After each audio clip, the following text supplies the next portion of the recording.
kind of detective like me, Jerry Browning, learns after a while that anything can happen. By day, the riverfront is a scene of bustling practical activity. But at 2 a.m. of a foggy night, it's a dark, mysterious world. I just watched the freighter Julia Lane put out after guarding it half the night. The ship's owners had received a tip that a waterfront gang might try to raid it for a shipment of gold bars it was carrying to South America. But like so many other tips, this one had been false.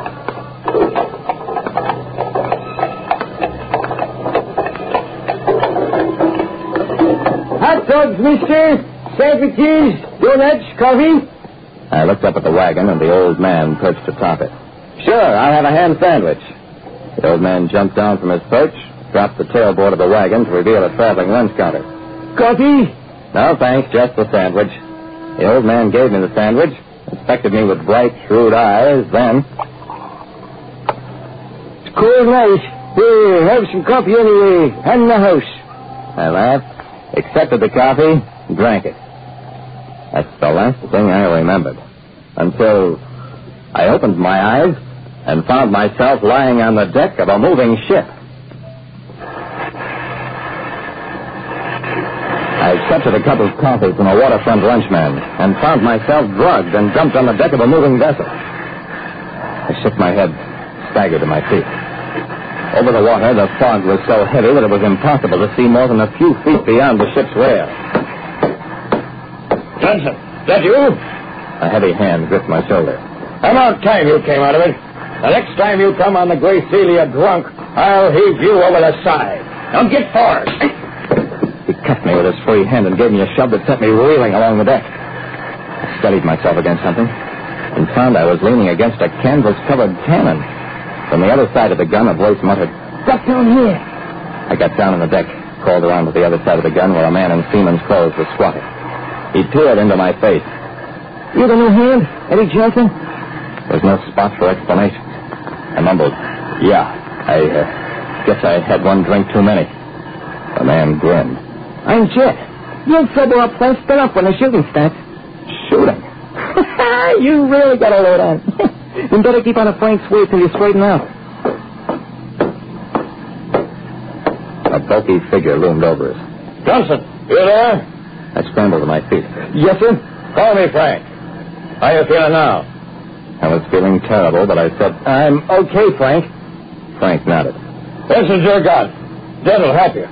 Better check it now. We'll be overhauling the Julia Lane in half an hour." The Julia Lane? That was the name of the freighter carrying the gold shipment to South America. The ship that was supposed to be raided at the dock. Jed plucked at my sleeve. "Hey, hurry up with that gun, Johnson." I nodded, removed the canvas from the cannon, inspected the weapon. It was an anti-aircraft gun that had been depressed for level fire. "You can work it, can't you?" "Sure I can. Get them shells." While Jed was gone, I rapidly checked the gun. It was a little different from the ones I'd fired at Jap planes in the Pacific, but not too much so. There was a bucket seat for the gunner and a wheel to swivel the gun completely around while following a target. I gave the wheel a tentative spin. Worked fine. Well, I didn't know how I'd got on a river pilot boat or who I was supposed to be, but I had a pretty good idea of what I intended to do. "Hey, where do you want the shells, Johnson?" "Up here, pile them in the rack. This gun's an automatic. If you fire a shell, the next one drops into place."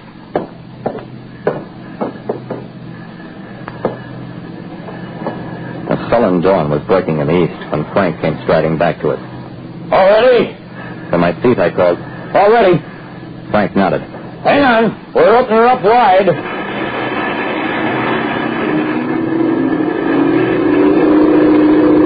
As the fog began to lift, I could see the figures of about a dozen men sitting or lying on the deck. "There's the Julia Lane. I'm going to hail her. Johnson, be ready to fire. Go ahead, the Julia Lane. Heave to. We're coming aboard." By now, the fog had completely lifted, revealing that we were well out of the river and in open water. "If you try to send any radio message, we'll sink you. Johnson, fire a shot across the bow." I spun the gun around so its muzzle pointed straight at our own wheelhouse. A moment later, the shot carried away the top of our wheelhouse and the radio man. I shouted, "I've got a dozen more shells here. I'll fire at the first person to move. Cut the motor!"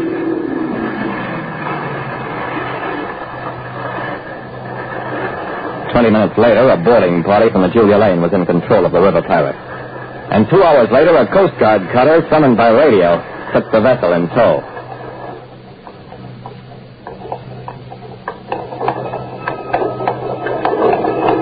The next night, I was on the waterfront again, because I had some unfinished business to take care of. Hot dogs, sandwiches, donuts, coffee. Come John off the wagon. The old man jumped down. Oh, it's you again. Yeah. Are you surprised? The old man shook his head. Yep, knew who you was right along. Figured you could take him. I stared at her. Who are you? Johnson's your name. Everybody on the river knows Pop Johnson. Not so many folks know my boy, Eddie. I was beginning to get it. Your son was supposed to be on that pirate boat? Johnson smiled apologetically. He had the ID, but he don't have no more. Young fellows like that, fresh out of service, couldn't meet up with bad company. The old man's eyes were pleading. You won't do nothing about it, Mr. Browning. And I fixed it for you to save that ship. And my boy, he re-enlisted this morning. I smiled. Okay, Pop. I won't do anything about it. But the next time you get any leads on detective work, tell me about it first, not afterwards.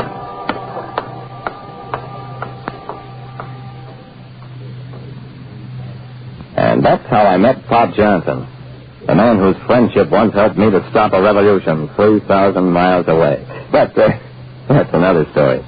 Like I said, anything can happen in the detective business. About all you can be sure of is that when it does happen, it won't be pleasant. Listen next time to Calling All Detectives, mystery drama, mystery quiz, and a chance for you to match wits with yours truly, Jerry Browning, private detective. Mr. District Attorney, starring David Bryan. Mr. District Attorney, champion of the people, defender of truth, guardian of our fundamental rights to life, liberty, and the pursuit of happiness.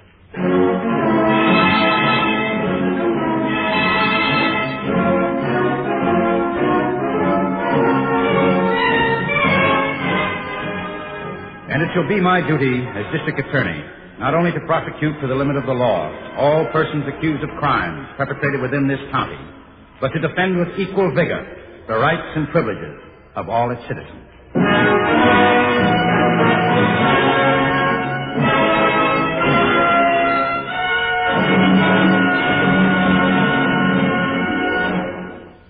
This is David Bryan. In a moment, we'll bring you another case from the files of Mr. District Attorney.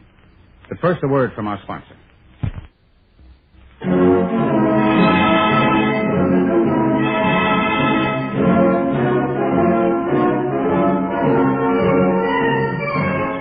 And now, here is our star, David Bryan, as Paul Garrett, Mr. District Attorney.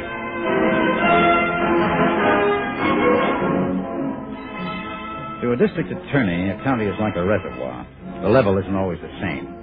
People move in, people move away. Good people, bad people. The bad ones make trouble. This case started in a trailer parked in an empty field on the outskirts of town.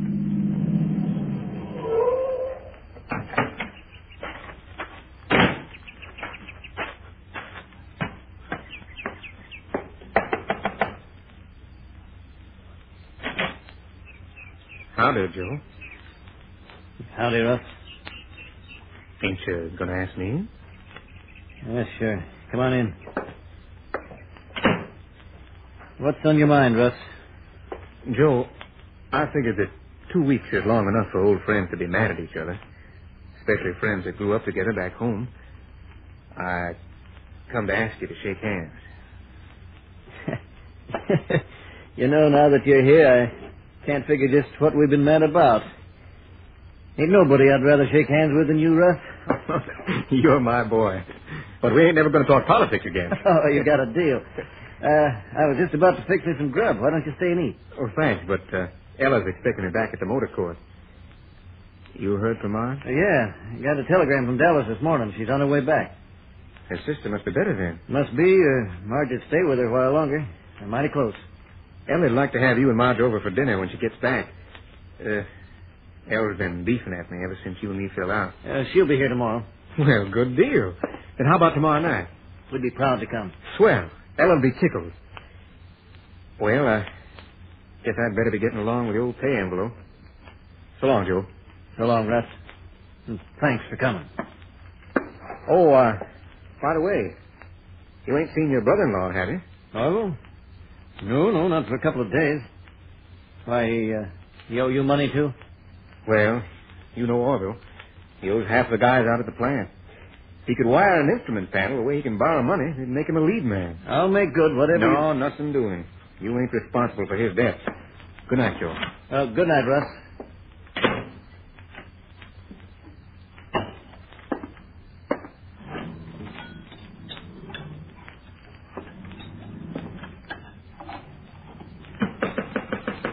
Just a second. Did you forget something? Oh, it's you, Orville. Who'd you expect? Russ was just here. I thought it was him coming back. I know he was here. I've been sitting out back long enough waiting for him to leave. Could have come in. Russ don't bite. Unless you got a reason for ducking him. Well, he don't like me. Reckon that's your fault, Orville. Oh, sure. Everything's my fault. How come you're standing up for him? I thought you and him was on the outs. Not anymore. Besides, it's none of your business. What'd you come for, Orville? Well, Joe, I need some help. I got my check cash, and I guess I didn't notice it till I was almost to the rooming house, but I got a hole in my pocket. Hey, you see? I lost my pay.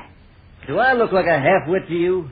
Joe, I swear. The last time you came with that story, you said your pocket was picked. And the time before that, you said you got stuck with a loan you signed for somebody. It was the truth, Joe, honest. Stop using the word honest, Orville.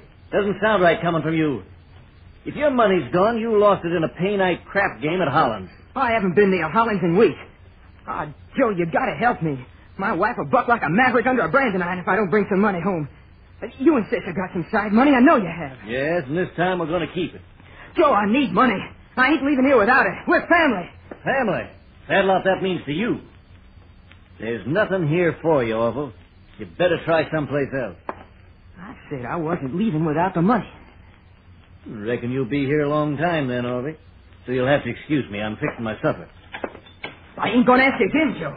Glad to hear. Just gonna keep ignoring me, huh? Like I wasn't even here. That's right. Maybe I can make you pay a little attention with this frying pan. Orville, put that down. No, I'm gonna remind you I'm still here. Like this or this. I told you I wasn't leaving. I told you, Joe. I warned you. Refusing help to your own kin. I'll take it myself. You ain't gonna be needed anymore.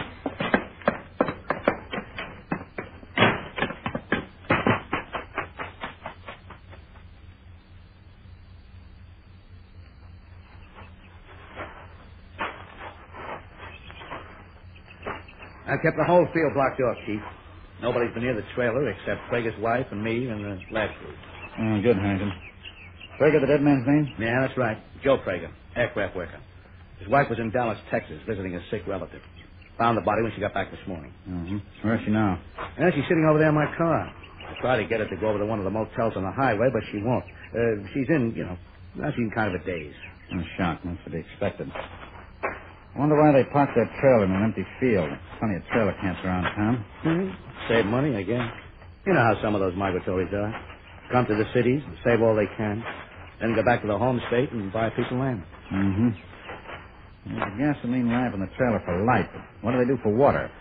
Well, there was a well out back. Used to be a farmhouse here some time ago. Must have been moved. Part of the foundation's still there. I guess they had enough to get by. You want to walk out to the road? I can have one of the cars radio for a pickup on the body. Okay. Who's that coming up the trail? Huh? One of the boys from the squad? He's not in uniform. Hey, you. Stay right where you are. Don't come any further. Told him not to let anybody come into this field. And he didn't get too far, whoever he is. Who are you, fella? Who told you could come in here? Didn't you see those police cars out on the road? They said it was all right. I come to help my sister. Who's your sister? Marge. Joe Prager's wife. He was my brother-in-law. That's why the cops let me through. How about it, Chief? All right. Your sister's sitting in one of those cars over there. I guess it'll help to have somebody with her. Thanks. Oh, just a second. Yeah? Got an aircraft ID button on your shirt? That's right. Although James. Oh, that's a good picture of you. Yeah. Did your brother-in-law work in the same plant? Yeah, not the same department, though. How'd you find out he was killed? Well, the cops down by the road told me. Is in the aircraft plant working today? Yeah, sure it is. You on swing shift? No, a day shift. Plant is on the other side of town. How did you get out here now? Well, it's my lunch hour. I got a lift over this way. That'd just about take you a whole hour. More if you don't catch a ride going right back right away. You make a habit of hitchhiking out here on your lunch hour? No, of course I don't. Anything else you want to know? Yes. When did you see your brother-in-law last? I don't know, 3, maybe 4 days ago. Not yesterday? No. Not even at work? It's a big place. We didn't even work in the same building. What time did you quit yesterday, Orville? 5 o'clock. Then what did you do between 6 and 8 o'clock? And who was with you when you did it? Why, I cashed my check at Holland's, a place over near the plant, and then I... Then what? Did you come out here? Yes. What? I said yes. Yes, I come out here. I told you before if you'd asked me the right way. Why did you say you hadn't seen Joe Prager in 3 or 4 days if you saw him last night? I didn't see him last night. Now, listen, you just told me... I told you I'd come out here, but I didn't see Joe. Why not? If you didn't answer your knock, the trailer door wasn't locked, and you're a relative. I didn't even knock. I changed my mind about going in because there was a car parked outside. Not Joe's own car, another car. He had company. I recognized the car. It belongs to Russ Newcomb. And I didn't want to go in while he was there because I didn't want to get mixed up in no argument. Who is Russ Newcomb, and why did you expect an argument? Russ is a welder at the plant. Him and Joe had been friends, but they got teed off at each other a couple of weeks ago. Hadn't been talking. And why would Newcomb be visiting here? Why don't you ask Newcomb that? Now, are you going to let me go to my sister or ain't you? Chief? Let him go. All right, Orville, go ahead.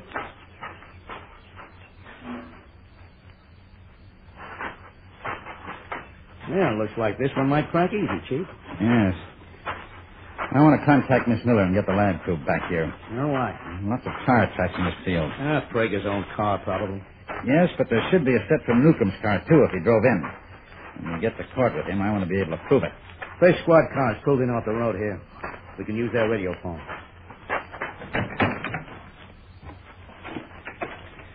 What unit is this? Now, let me see this number. There. 414. Thanks. 414 to Central. Central to 414. Go ahead, 414. Now, this is Mr. Garrett. Give me a telephone hook up to my office, please. Stand by.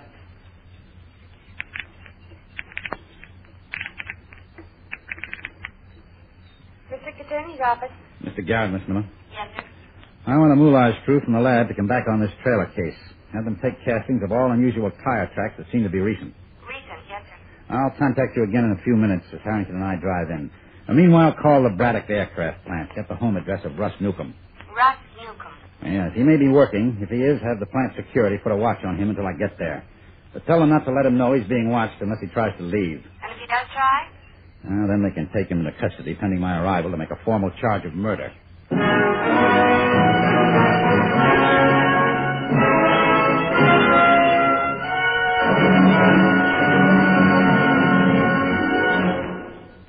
This is David Bryan. Before we continue with Mr. District Attorney in the case of the frying pan murder, here is an important message I'd like you to hear.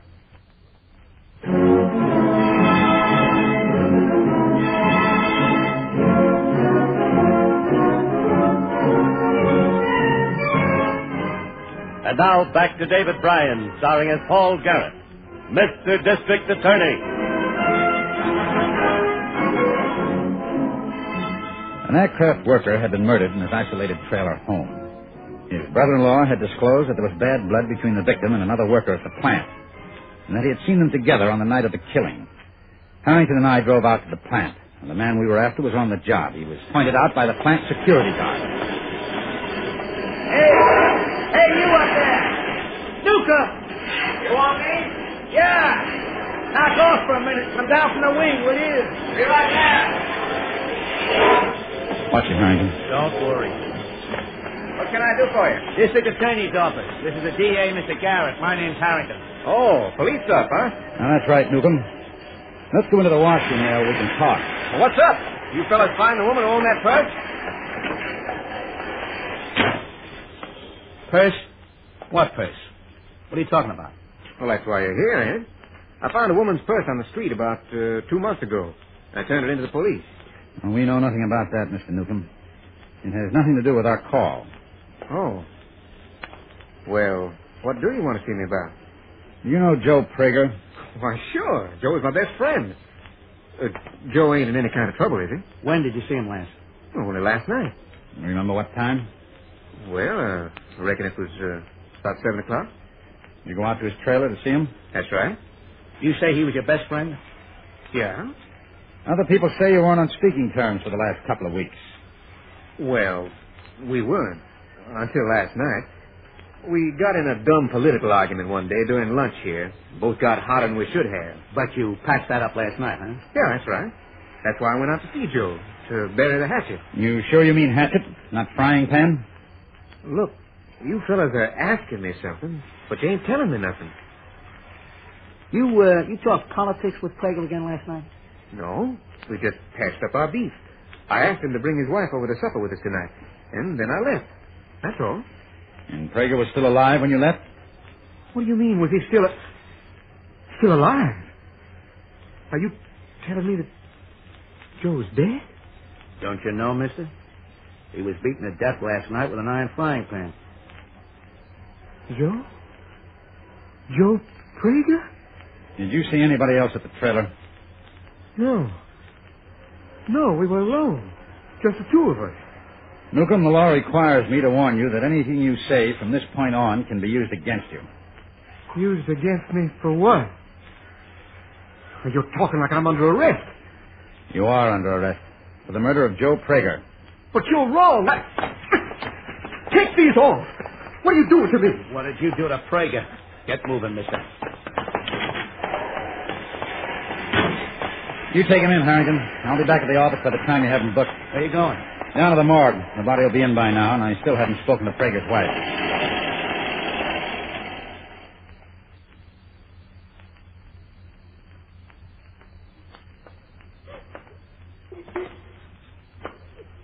Yes. Joe told me. Him and Russ had some kind of an argument. But I didn't think it'd ever be as bad as this. I never thought Russ would be the kind to kill him. Is your husband having trouble with anybody other than Russ Newcomb? No. Did he seem worried? Troubled about anything? No. We were saving money. Saving for a down payment on a house and a piece of land back home in Texas. So Joe could be his own man someday. Working for that kept him happy. Now I'll be using what he saved to bury him.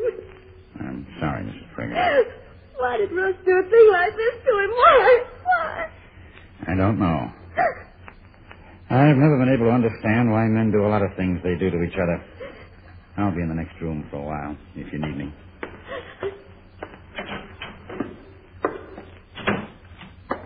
Chief. Harrington, you booked Newcomb so quickly? Yeah, I changed him over to Charlie Rand. Thought you might need me. What's the stuff on the table? No, personal effects. The lab boys removed from Prager's clothing. There's a couple of things you ought to see. Like what? Well, his bank book, for one, was in Prager's shirt pocket. $930. Mm-hmm. All deposits the same. $30 each. Made every Friday, the day after payday. Well, he won't make any deposits today. No, but yesterday was payday. But Prager's pay wasn't on him. No cash at all?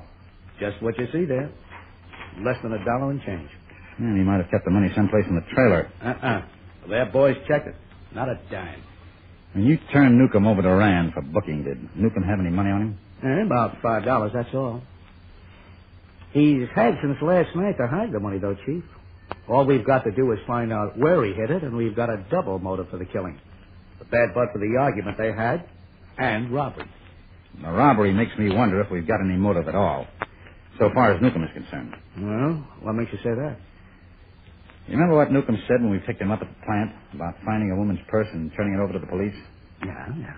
I want to find out if he actually did, and if there was any money in the purse. What's the connection? A man who finds money in the street and turns it over to the police isn't liable to commit murder in the commission of a robbery. I'll call Miss Miller and have her check the police lost and found while we're on the way in. While she's at it, I'll have her check with somebody else. Who? Newcomb's butcher. Newcomb's butcher? Oh, that's right, Harrington. Newcomb said they were expecting the Pragers over for dinner tonight. I wanted to find out what kind of meat Mrs. Newcomb intended to serve.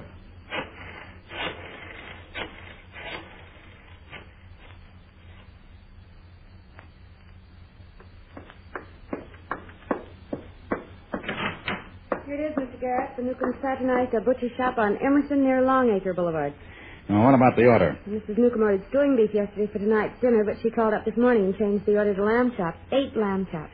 Was that a usual order? 8 chops?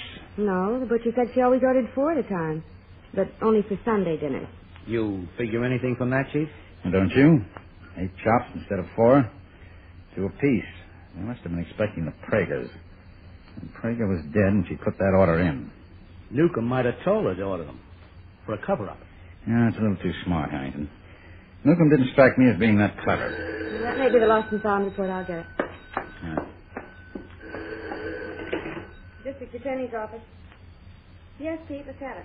Men find any sign of bloody clothing when they checked Newcomb's place? No, but they're still checking dry cleaners and laundry. Thanks, Pete. Bye. Turned in purse all right, Mr. Garrett. The 4th precinct 2 months ago. There's no identification in it, and it still hasn't been claimed. Any money in it? $83. Newcomb could have taken that and shoved it right in his pocket. Come on, Harrington. Where to now? Back to Prager's trailer.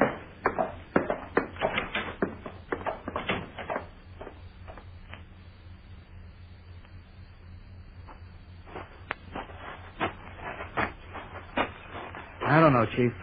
We've fine-combed the place, and there's nothing we didn't see before. I see a deep heel and pointed toe marks on the ground there. A lot of them. Prager's, Chief. He wore Western boots.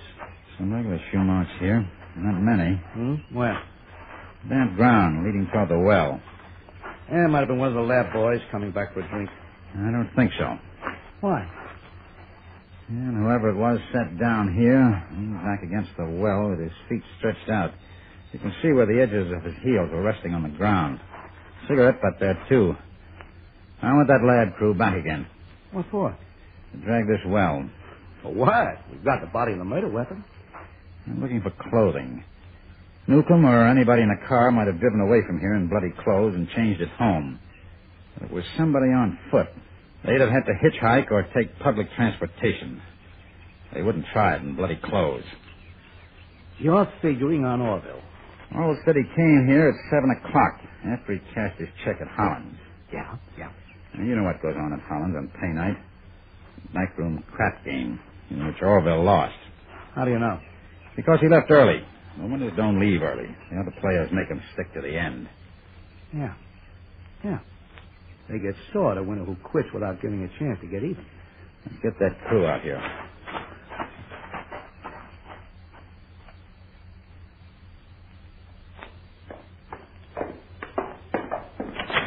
Go on, get in there. Stop your pushing. What's the idea? What's this all about? Hello, Orville. Yeah. What's the idea of pulling me away from the ballgame? What do you want now? A few things rolled up in that bundle on the lab table, that you might be able to identify them. What are they? Open it. Find out. We found them in the well, behind Prager's trailer, wrapped around a rock. Go ahead, Orville. Open it. Oh, whose are they? Joe's or Newcomb's? We want you to tell us. The blood on them is Joe's. We know that. What's the matter, Orville? You look kind of sick. I'm just upset about Joe, that's all. I was at the funeral home with my sister almost all night. Well, it's nice to relax at a ball game after such a rough night. All right, Orville, how about it? You ever see these things before? Yeah, I think so. Who do they belong to? Well, I hate to say it, but they look like Newcombs. Oh, that's funny. Yeah, that gives you fellas a real tight case against Newcomb now, don't it? It would, if it weren't for the laundry mark on the shirt. A laundry mark? That's right, Orville. Your laundry mark. They can't be a laundry mark. They can't. Keep your hands off those things. Let me go. Out of my arm. Might as well tell the truth now, Orville. It'll be better all around. I didn't do it. I didn't. All right, Hank. Let's take him into the detention cells. My wife always hounded me about money. Always screaming about how hard she worked. Always yelling about how she was ruining her hands scrubbing my work shirt. But she wasn't. She was sending them out to a laundry, and I didn't know it. Laundry marks, the lady. I'll kill her. You're not going to kill anybody, Orville. Not anymore. Your killing days are over. Oh, Mulligan, open it up. All right, Orville. Inside.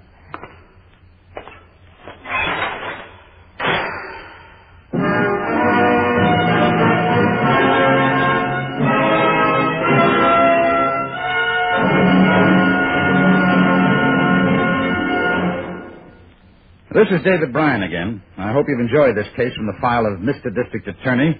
I'll be back in just a moment after this message from our sponsor.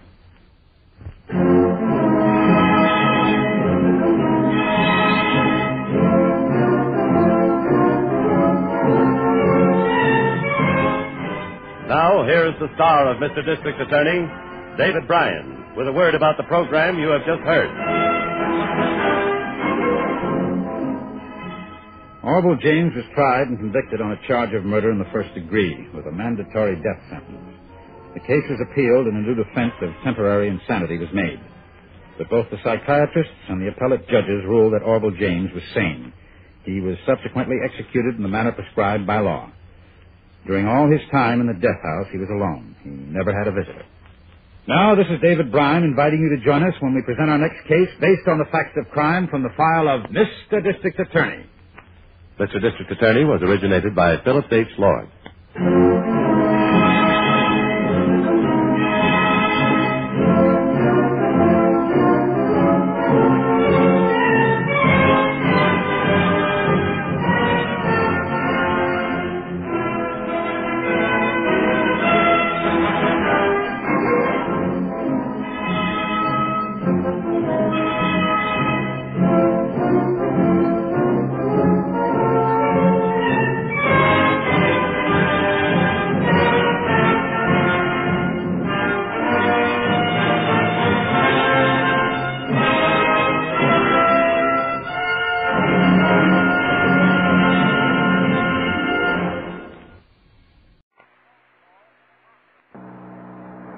Welcome to Van Cristo Radio Theater.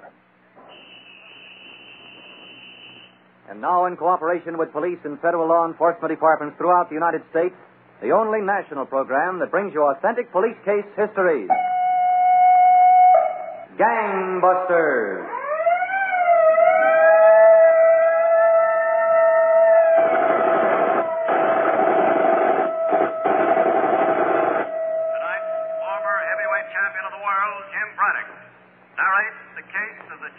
Butcher bandits, who netted $250,000 in hot dollars until persistent detectives matched a cream-colored sedan with a snapshot taken on a bathing beach.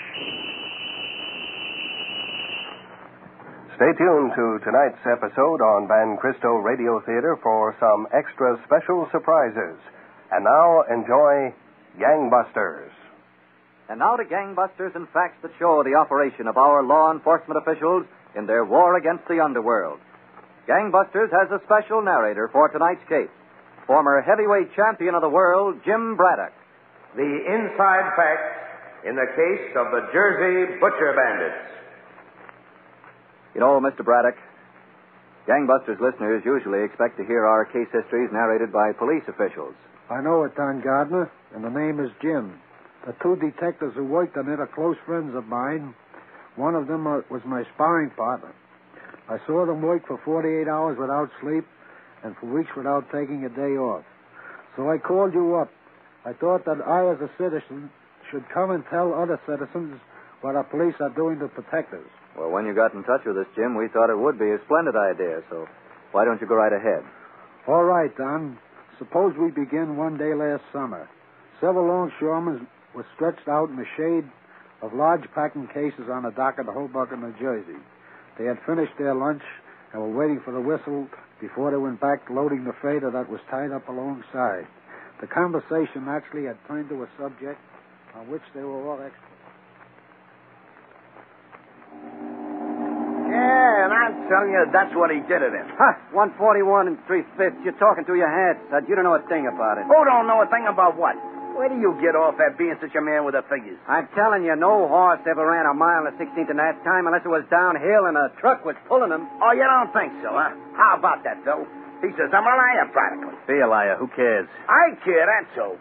No horse ever ran it in 141 3/5. Okay, Suds, you got your opinion. How'd you like to back it up with a little cash? Sure, I like to back it up with a little cash. And you can look it up in any record book you got. You're on. For how much? You name it. Anything up to $5 bills. Okay, that's enough talk about horses. You mean $500? What do you think I mean, cigar, you? All right, there's the whistle. Talk about it later. Let's get back to work. Oh, my back. Why do we always get tracked with the 500. He never saw 500. Didn't I? I'll show you what. Suds. Never saw $5 bills. If that whistle hadn't have blown, Suds, it'd have kicked you right in the face. Oh, for crying out loud, Phil, what did I do? 500. What do you think we're working this dock wall up was for? To show how much money we got? Now get to work. Okay. I'll see you after the shift. We'll pick up Whitey and go over the deal for tonight.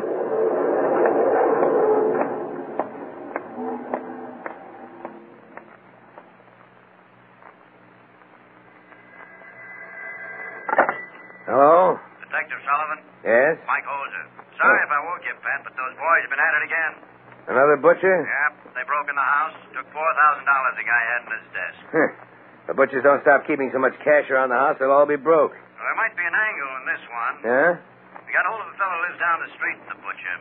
He saw a car around earlier that looked suspicious. Oh, what kind of a car? A cream-colored job, a sedan.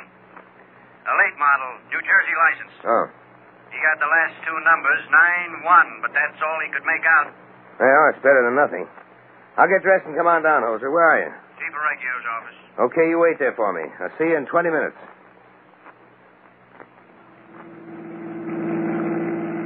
What a racket. Butchers. Just look where you're driving, Suds. We know it's good. How about it, Whitey? Did you ever see anything so soft? It's like standing out in the rain with a bucket. You can't help catching something. Suds, you put it quaintly. Listen to him, Phil. I put it quaintly. What was so quaint about that $4,000 tonight? All right, stop jabbering about it, will you? What do you say we all go out and celebrate? You two go ahead. Just drop me there at the next corner. What's the matter, Whitey? Nothing's the matter. I've got a date. Yeah? With who? Oh, you don't know her, Phil. And I bet you don't want to. Did you ever meet one of them tomatoes he runs with? What do you say we come with you, Whitey? I'll buy you a drink. Some other time. If you don't mind, Phil. Not tonight. No, not tonight, Phil. He's all engaged. Stop. What are you looking for, Suds? Me? What did I do? Just stop the car and let me out. Stop it, Suds. Okay. You be in touch with me, Phil? I'll be in touch with you. Good night. And thanks. So long, Whitey. What's he thanking you for? How should I know? Get going. Okay. Take it easy, will you? You want to buy me a new clutch? Oh, look, Phil. Don't get sore at me just because Whitey ain't sociable. Guy's going to be a burglar. He ought to act like one. Not like somebody from a dancing school. All right, that's enough. Yeah. Well, what's he doing while we're breaking our backs dock walloping? He don't like to talk to us. I like to know what he tells those fancy dames of his. Suds, just remember one thing. Without Whitey, we're not in business. No Whitey, no butchers.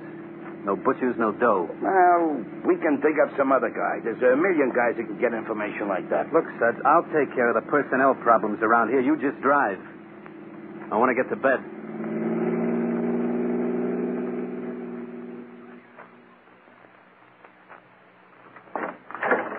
Hello, Chief Orecchio. Hello, Chief. See, Sullivan. Thanks, Chief. Dr. Holzer. Thanks. All right, now, what's this idea? Well, we thought Chief, you tell him, Pat. Okay. Chief, we know the last two numbers of the car. We know it was a cream-colored job, probably a Dodge. We want to go through all the Jersey registrations and see if we can't locate a car that fits that description with the last two numbers, 9-1. Well, you know, there's over 1 million cars registered in the state. We know it, Chief. And that car might not even have been involved in the burglary last night. So you don't think it's such a good idea, then? Oh, just a minute, Sergeant. Who said it wasn't a good idea? These men have burglarized the homes and held up the shops of a dozen butchers. Their take has run to nearly $250,000. If there's any chance at all of getting them, I'm for it. Okay, Chief, we'll get busy on the registrations right away. Just a minute. Let me call Trenton. I think their card sorting machines can save you a little work checking through those registration lists.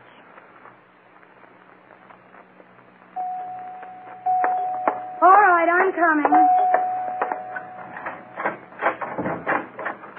Hello, Kay, honey. Whitey. Oh, Whitey, let's never fight again. I wasn't looking for a fight, honey. I was in a bad mood last night, and I'm sorry. But you said you'd be here at 10 o'clock. It was nearly 1 this morning before you came. Kay, I had business. I should have phoned. I didn't. I'm sorry. Here's something for you. Flowers. Yeah. Oh, Whitey. I love you so. Have you got a drink around here anyplace? Oh, sure. Whitey, let's get married. Let's get married right away. I'd love to, honey. More than anything in the world. Then why don't we? Well... Well, what? I don't know. I can't, that's all. I know you do all right in business. You always got plenty of money. Well, money's got nothing to do with it. Then what is? I've got to make up my mind about something. About what? Look, Kay, get me that drink. I've got to go. Go? Where? Business. I've got to go out on business. Whitey, if we're going to keep on, this has got to stop. I can't wait here night after night wondering whether you're going to show up or not. I can't sit around worrying about you. Okay, don't worry about me. Don't even think about me. Don't... Oh, honey, I'm sorry. You're always sorry, Whitey. Yeah, I know it. Goodbye, Kay. I'll phone you. What about that drink? Forget it. I'm late now. So long.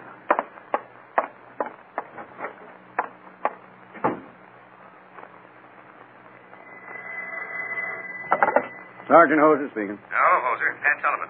Oh, how are you making out down in Trenton? Okay, I think I've got something we can go on. I hope you have. They got another butcher last night. I was afraid of that. The guy in Cliffside Park, they took over $12,000 from him. He was hiding it in a bookcase. Well... what did you find out? There's half a dozen or so cars that fit the description, but one looks really interesting. Yeah? Did you ever handle a guy named DeFelice? Philip DeFelice? I sure did. I sent him up about 5 years ago. Well, he owns a brand new cream-colored Dodge sedan. License number HO691. Well, that looks like the ticket, doesn't it? You said it, Hoser. It really looks like the ticket. Look, I'm leaving Trenton in an hour. As soon as I get back, let's make arrangements to grab this DeFelice with the goods. So done. Sergeant Holmes and Detective Sothern had their first lead to the criminals they sought. But they learned that weeks of patient waiting were ahead before they could make their move. We'll return to tonight's episode of Gangbusters on Van Cristo Radio Theater in just a few moments. In the just completed 10th Annual Francis W. Hatch Awards competition, sponsored by the Advertising Club of Greater Boston, Van Cristo Associates won first prize for excellence in radio advertising. This highly coveted award was given to Van Cristo for the agency's radio commercials for the books The Military Industrial Complex and The Same Sex, published by Pilgrim Press. We're sure the many listeners of Van Cristo Radio Theater would like to hear these prize-winning commercials. Tonight we'll play for you The Military Industrial Complex. Now let's hear it for America, folks. A little hand for the military here with the slickest war machine on earth. We spend $80 billion a year on this production, friends, but just think of the fun we're having. Ain't that right, General? General George here. Attaway, Georgie, come on up here. He's retiring next year. Already got himself a nice job with one of our defense contractors. Just a little reward for a few little favors. What's that? Man in the third row thinks it stinks? Well, grow up, mister. Funny thing happened on the way to Vietnam. Want to read a book that'll make you cringe? Read The Military-Industrial Complex by Sidney Lenz, a Pilgrim Press edition, now playing at your local bookstore.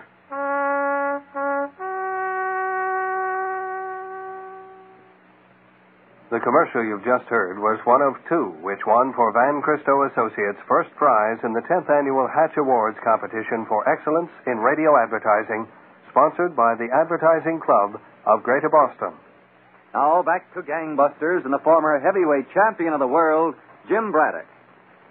Now, you were telling us, Jim, that Detective Sullivan and Sergeant Hoser had used a slim clue to trace an automobile observed near the scene of one of a dozen burglaries that had plagued northern New Jersey. That's right, Don. One night, the police and a criminal known as Suds were in a Hoboken bar, unaware that the two detectives were seated a few tables away.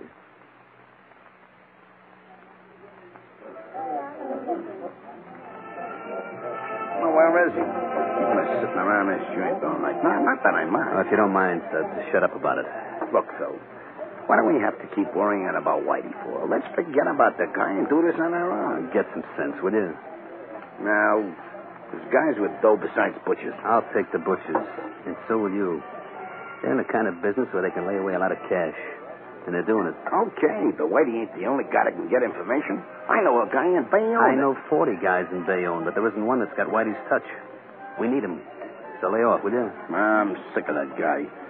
Moping around all the time about a dame. One dame. How about that? All right, here he comes. Keep quiet. Quiet. I had to quiet him over the edges once. Hello, Phil. Suds. I'm sorry. Oh, that's all right. Time don't mean nothing to us. Sit down, Whitey. Thanks. What do you want to drink? An orange blossom? Listen, you, I've had enough of your wisecrack. Yeah, college boy? Well, who do you think? Cut it out. Now, listen to me. I'll tell you how we work the deal tonight. Before you do, Phil, I've got something to say. Well, get it off your chest. We got business. What is it, Whitey? I've been doing a lot of thinking the last couple of days, Phil. So? Tonight's my last job. I'm quitting. You what? I'm through. I'm quitting. Good. Glad to hear it. Suds. And, why are you quitting? I want to get married. Well, get married. Who cares if you're married? You gave us another couple of months' work, Whitey. And I want you along. I'm through, Phil. After tonight. Well, let's buy a drink and celebrate. Suds, wait for us in the car. But, Phil, Wait for us in the car. Okay. See you outside, but make it snappy. Who's the girl, Whitey? That Kay? Yeah. Mm-hmm. Nice dish. You wouldn't like her to find out what you do for a living, would you? You crack a word to her, Phil, and I'll kill you, I swear. Don't make me laugh, Whitey. You're not the killing kind. You got more sense. We made $250,000, Whitey. This is a big-time operation. Clean and safe. I want to keep it up. Remember that. Let's go. Tonight's the last one, Phil. Is it? We'll see. Hey, wait a minute. What? There's an old friend of mine. So what? Wait here a minute. I want to say hello to this guy. Okay, but make it snappy.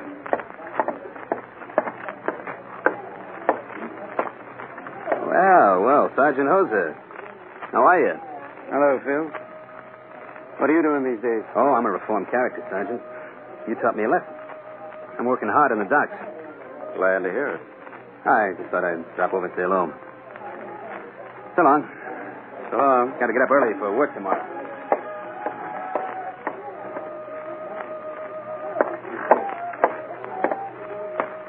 See that, Sullivan? Yeah, that guy sure got a lot of nerve. I say he's pretty sure of himself. You don't think he's wise that we've been on his tail? No, I don't think so. But we'd better stay away from him tonight. Yeah. Okay. That blonde fellow he was with, he's been around enough to be the third man in the deal. Maybe. If we can get a chance to make a picture of him, maybe we can find out who he is. Well, if I see any chance to get that picture, I'll let you know. Come on. Let's call it a night. Yeah. Waiter.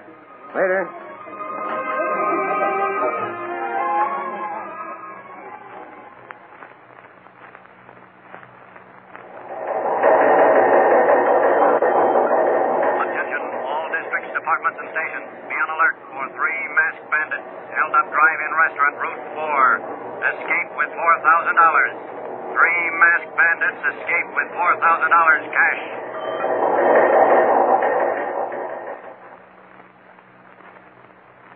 I don't know, Chief. I'd lay my bottom dollar it was them. They were in the neighborhood. Well, maybe, Sullivan, but there's nobody that can identify them. Have you got anything more on the other two? Well, this one they call Suds. His real name is Carlo Rinzuelo. 10 arrests. Robbery. Excuse me, Sergeant. Yeah, sure. Chief Araki talking. Hello, Chief. Sergeant Hoser. Yeah, Sergeant? Is Sullivan around there? Yeah, sitting right here. Just a minute. Sergeant Hoser back. Oh, thanks. Hello, Hoser. What's up? They're all at the Palisades Park swimming pool. All 3 of them? Yep. The third boy's with a girl, a good-looking number. DeFelice and Suds got here a little while later. Looks like they're keeping an eye on the third one. No kidding. Say, look, this may be our chance to get those pictures. Yeah, Pat, it might be. Look, I've got an idea, Hoser. I'll go by the house and pick up my little girl. We'll be there in less than an hour.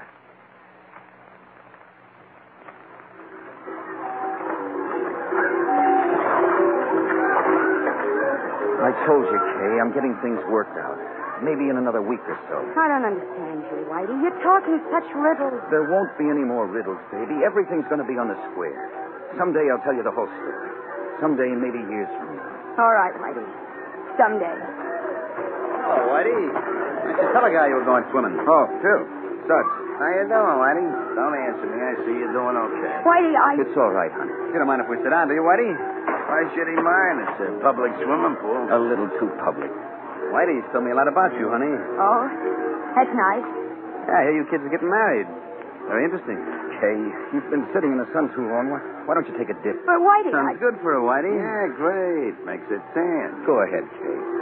All right, Whitey. Get cooled off. I'll be back in a minute. Whitey, Yeah? what's going to cool me off?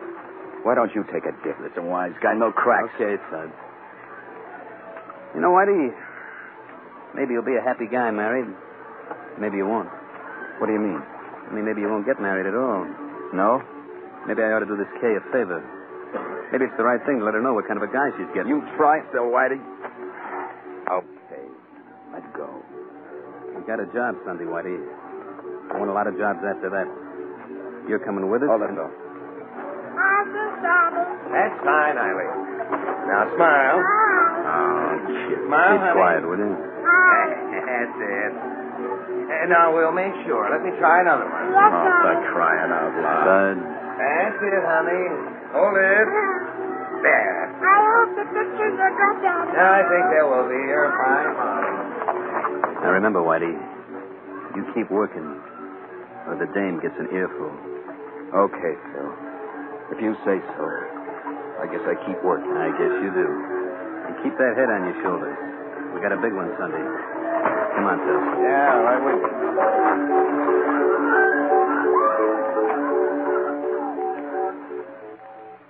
I've told us, Jim, that Detectives Sullivan and Hoser make some interesting pictures at a swimming pool. Yes, Don. And as soon as they were developed, several victims identified Whitey as the salesman who came to call on them. But meanwhile, other important events were taking place. Hello? Hello, honey. Whitey. Get your things packed, Kay. We're leaving tonight. Leaving? For where? I don't know. Any place we can get married. Oh, Whitey. I'll be by around 7, honey. Be ready. Well, I don't know what to pack if I don't know where we're going. Pack everything. We'll be gone a long time. Maybe for good.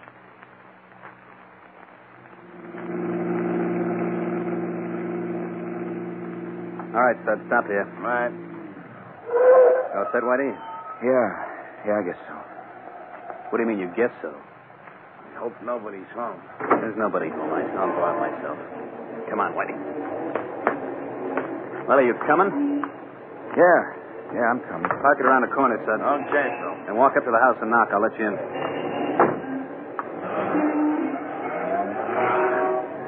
All right, let's get inside, Whitey. There's about $6,000 in that house someplace. Take the side door, huh, Whitey?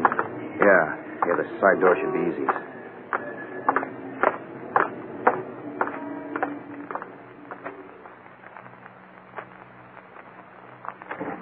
Chief. What's up, Jose? Sullivan just called. He followed the three of them to a house on Bergen Boulevard. He watched them break in. They still inside? Yes, Chief. He wants us to hurry right over. Your car downstairs? Yes, sir. It's all ready. Well, let's go.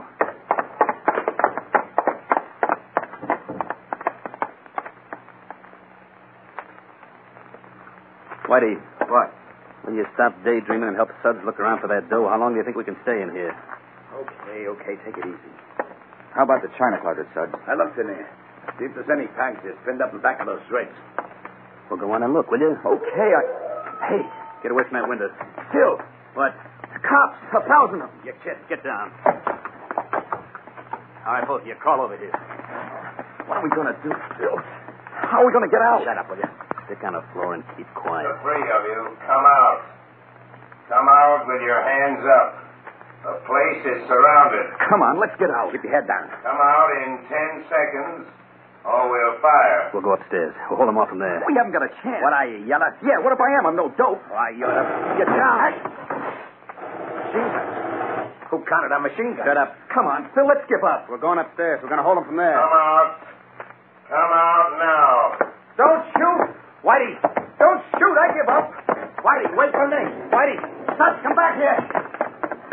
Don't shoot. We give up. Oh, there. Walk down here with your hands up. Okay, we're coming. We're coming. That's far enough, Whitey. Where's the police? He's upstairs. I think he went upstairs. Oh, my Lord. What a mess. You should have thought about that some time ago. Come on, Jose. Right. He's got a gun. All right, men. See you through the guard. Hold it. Yeah. Kick the door open. Yeah. There he goes. Upstairs. Come on, Sullivan. You want that first room? Watch it, Jose. He'll shoot if he can. Don't worry. Okay. Come on out of there, Phil. Come on out. Let's go in and get him. Right. Push the door open and jump back.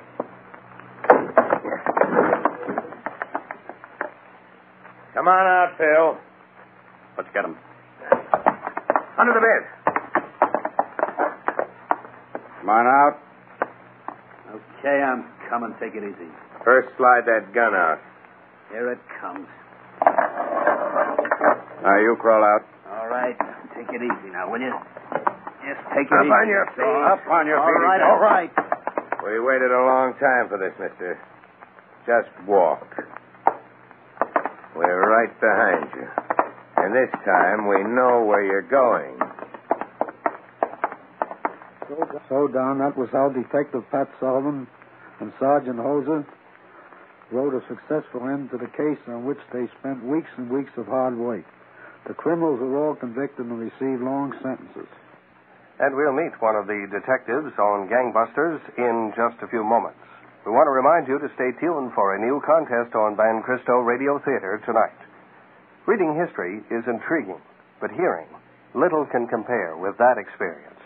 For example, we all hear about the Depression days, especially recently when there's been a lot of comment about it. Many of you lived through those days. But the hard times were made more bearable by radio and stars like this fellow. Somebody come along with a plan to plow under part of the cotton. And we did, and other nations like Brazil found out where we plowed it under, and they come and dug it up, and now they've got more cotton than we have. Somebody had a plan to teach hogs birth control, and now it's a habit with them. Somebody had a plan to plow under every third acre of wheat, and the wind come along and blew out the other 2 acres. It was all a fine plan, well carried out. We wanted to raise commodity prices, and now we find there's more people eating than there is raising. And if you get things too high, the guys that eat is going to come in hollering, you know? So plans just don't work. If they're milk and honey to you, they're poison ivy to somebody else, you know?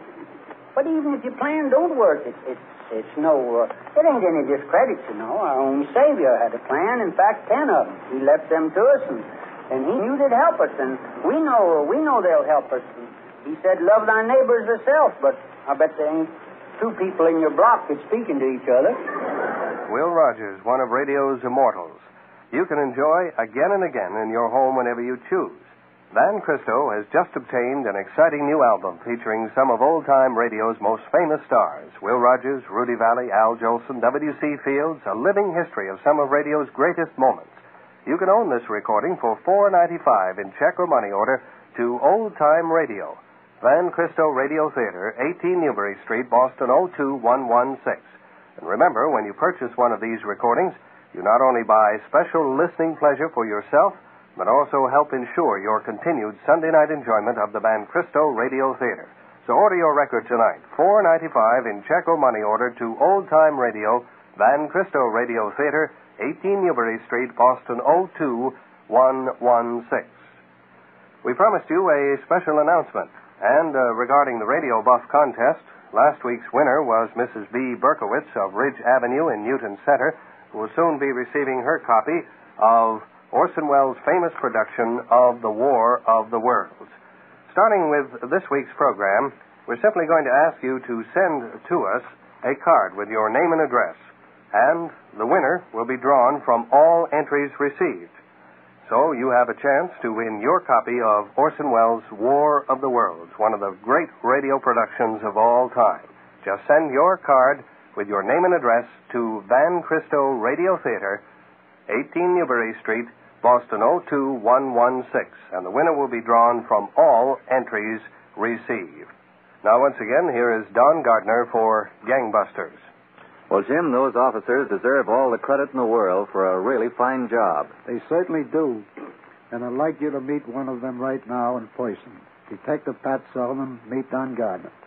How do you do, Detective Sullivan? Hello, Don. We're certainly glad to have you on Gangbusters. It's a pleasure to be here. Well, you know, one thing puzzles me, Detective Sullivan. These butcher bandits, during their criminal careers, got away with about $250,000, and none of this money was recovered. Can you explain this? I think so, Don. You see, as the investigation went on, we learned that one of the criminals had bought 2 racehorses. One was named Caffeine, and the other Sweet Barbara. But neither of these nags ever crossed under the wire as a winner, even though the gang kept up a blind confidence. And that's where all the money went? Most of it, we think. The rest was used to keep them in their short-lived high style. Well, thank you, Detective Pat Sullivan, for coming here tonight and being our guest on Gangbusters. And also to you, former heavyweight champion Jim Braddock. It was a pleasure, Don. The only thing I didn't like about it was not being able to sit in my chair at home and listen to Gangbusters. Well, Jim Braddock and all of you listening will be able to do just that again next Sunday evening at 8 o'clock when Gangbusters returns on the Van Christo Radio Theater. Proudly we hail.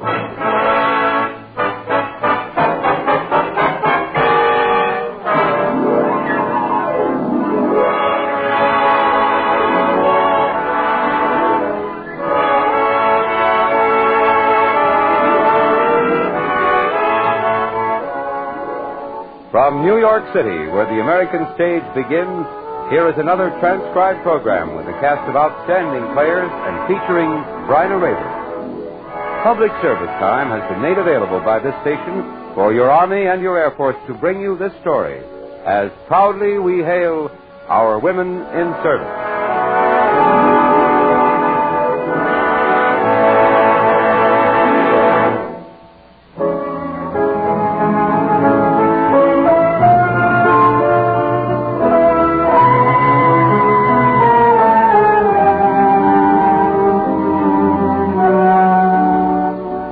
Is entitled Humanity Means People. This is the story of a woman who traveled the world for peace of mind, to find that her life could have meaning only when she returned to her own backyard.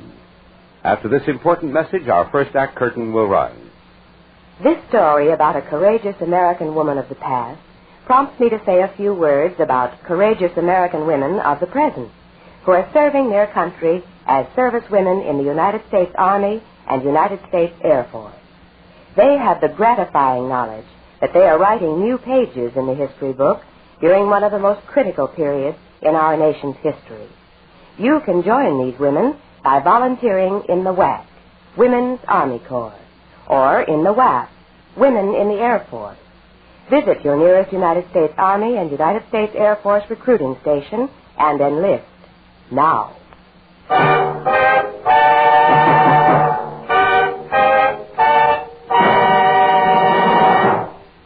now, with Bryna Rayburn in the role of Jane Addams, your Army and your Air Force present the proudly we hail production, Humanity Means People.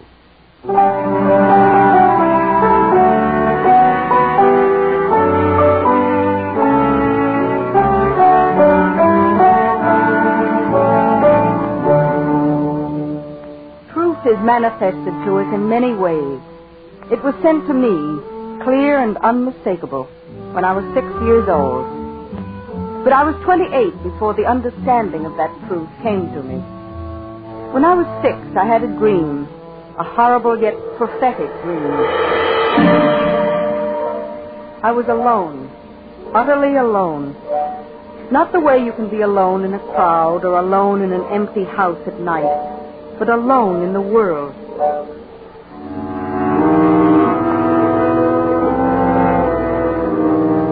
I wasn't a little girl living in the world of 1866 in that dream. My age seemed indescribable. I was a woman of maybe 30, maybe 50, maybe 100.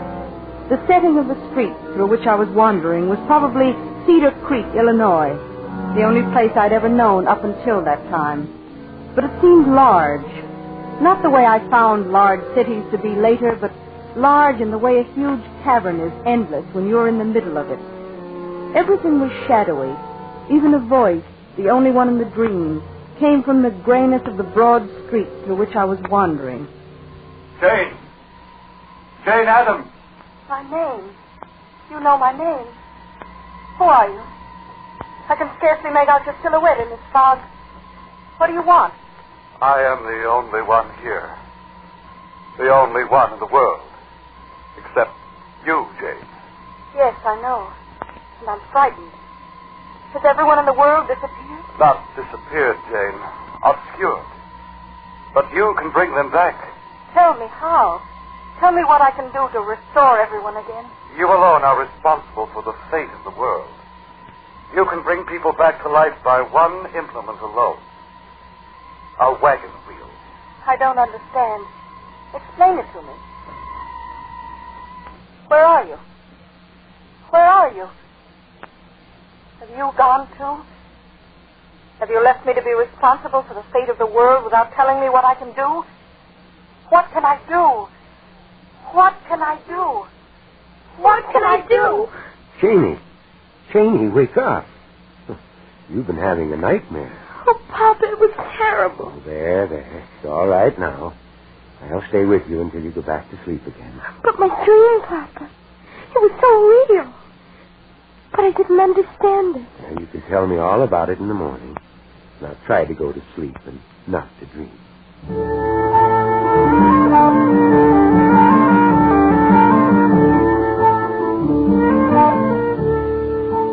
That's the last thing he said, Papa.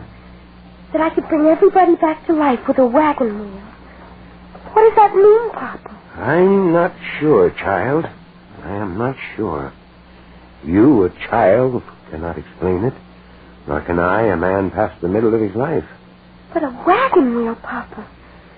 What should that be that it could save the world? Well, it's a strange symbol indeed. I only wish I could be of some help.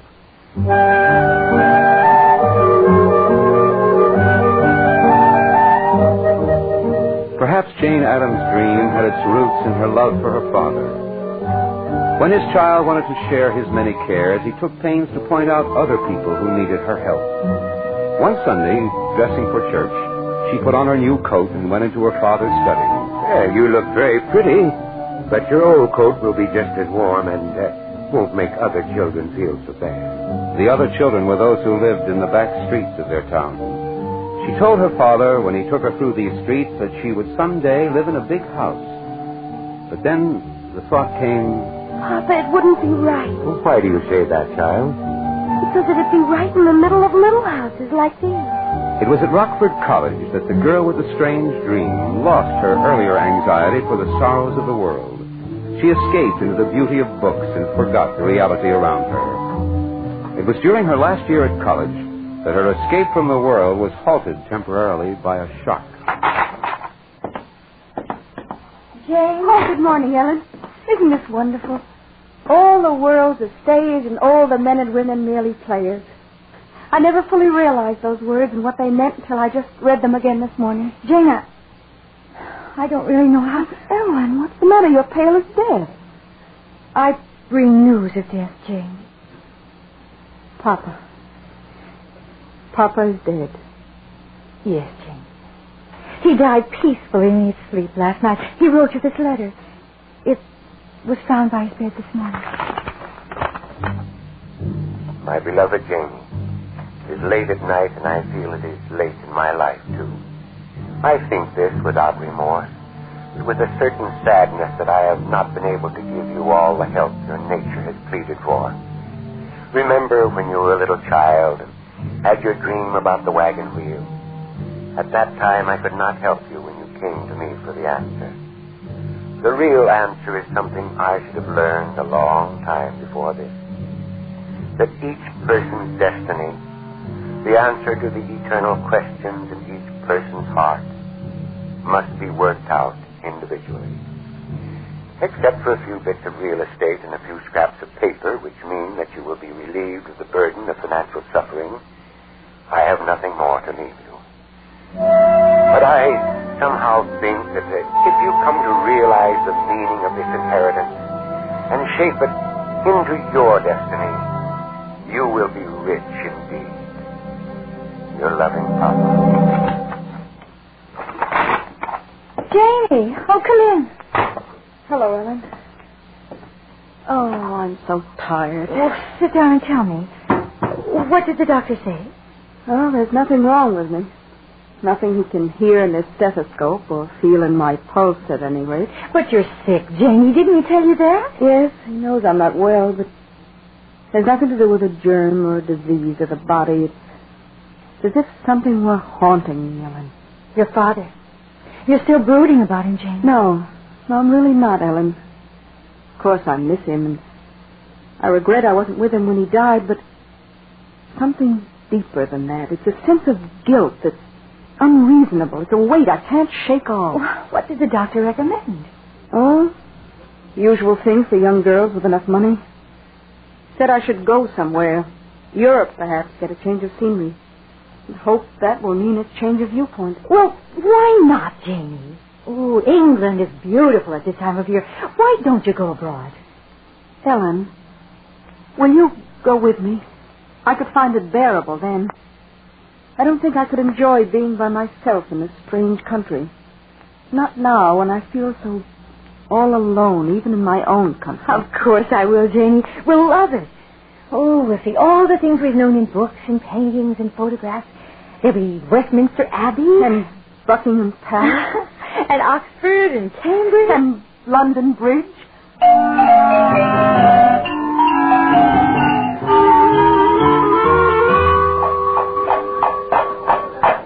Stop the carriage. Here's the place. Oh, when does the auction start? Whenever there are enough of the rabble assembled. Ellen, I wish I hadn't come. Oh, now, Janie, don't spoil everyone's fun. Oh, I'm dying to see the auction. This is really quite historic, you know. Every Saturday night for centuries, the farmers bring in their fruit and vegetables. And then the poor get what they can for next door to nothing. But some of those vegetables look spoiled to me. They're not far from it. But they don't even have to laugh until these people get home. They eat them right here on the street. Hey, where are you going, Miss Adams? I'm going back to the hotel. If you want to stay and watch these poor people scramble like animals for bits of refuse, you're welcome to do it. My idea of a spectacle is to go to the theater, not to sit in a carriage and watch and gloat over the evils of the world.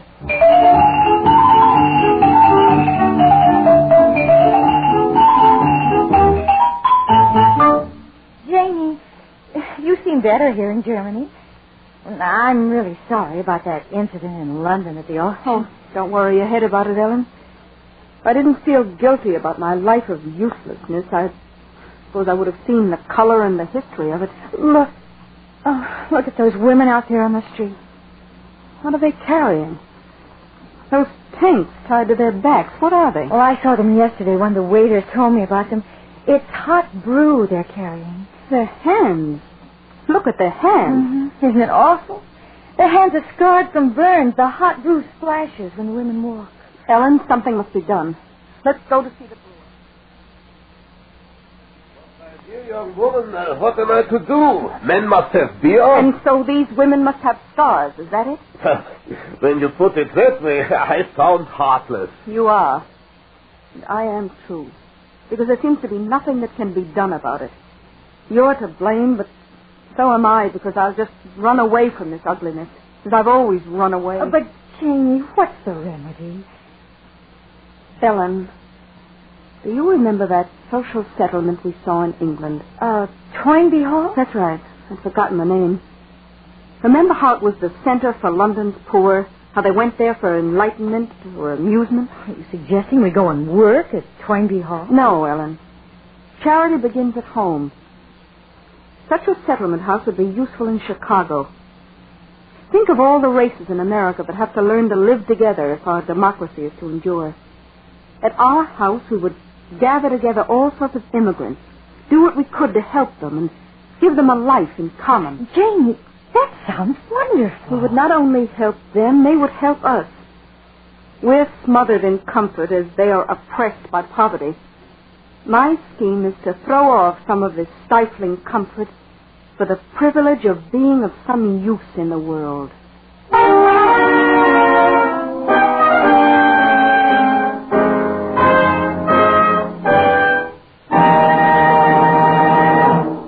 Bryna Rayburn, featured in the role of Jane Addams in the Proudly We Hail production, Humanity Means People, will return in just a moment for the second act.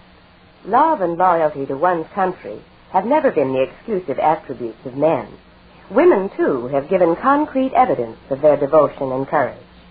Now, more than ever before, the services of women are urgently needed to undertake thousands of jobs in the armed forces, where a critical manpower shortage threatens the defense effort.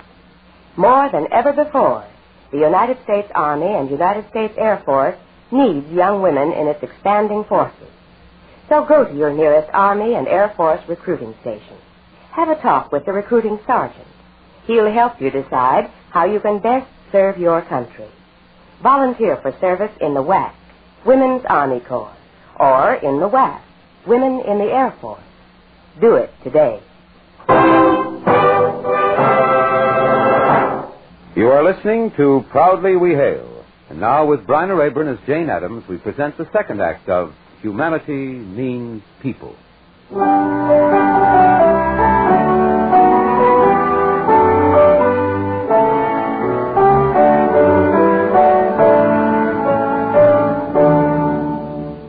For the privilege of being of some use in the world.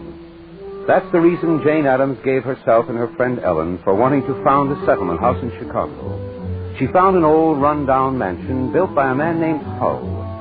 30 years before, Mr. Hull had chosen the site for its suburban peace. Well, I don't know if it's smart business to say this, Miss Addams, but I can't imagine why you'd want to rent my house. It's in the heart of the immigrant quarter of Chicago. The streets and alleys around are dirty and badly lighted. They're lined with wooden shanties. The neighborhood is filled with garbage and children and every language but English. Mr. Hull, every feature of the neighborhood that you have cited as a disadvantage is a point in its favor for my purposes. Those people need me, and I need your house. Those people won't understand even as well as I do, Miss Addams. I'll repay your efforts with nothing but suspicion. Now, you mark my words. And I ask you, why they move in here? They can afford to live over on the fancy side of Chicago. Why do they want to move into our neighborhood? They will want to sell us something. You watch. Take my warning on this. Don't promise to go to their church. Labor spies is my idea.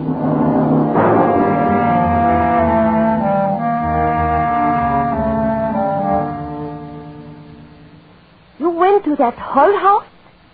Why not? They're not half bad. But what did they want you to do? Want? Nothing. Miss Adams, she reads a book to us by a woman called George Eliot. Then we talk about things, mostly about the neighborhood. She say we got all to ask for better garbage collection. She thinks so many children die in neighborhood here because streets are full of garbage all the time.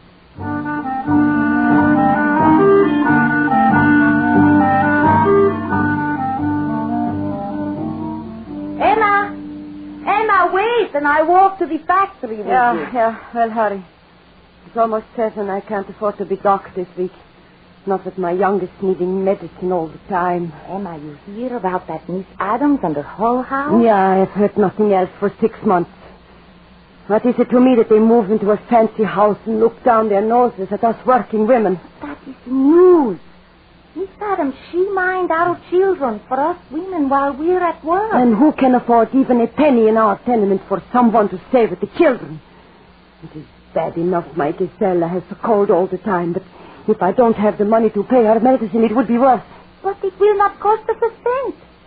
They have what they call a nursery school for the little ones, where they get milk every day. Just think, every day. Sounds funny to me. But if it is true, what a relief it would be not to have to lock the children up all day and worry about them being caught in a fire or falling out of windows. Emma, tomorrow I send my kids there. They stop by and pick yours up. You know, Emma, I think was a fine day for Halstead Street when Miss Adams moved in Hull House.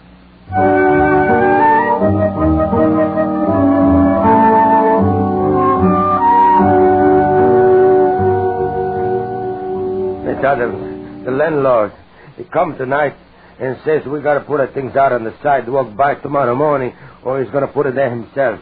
Your wife is sick in bed. How can he be so cruel? That's it, Miss Adams. I think he's going to kill her to do this.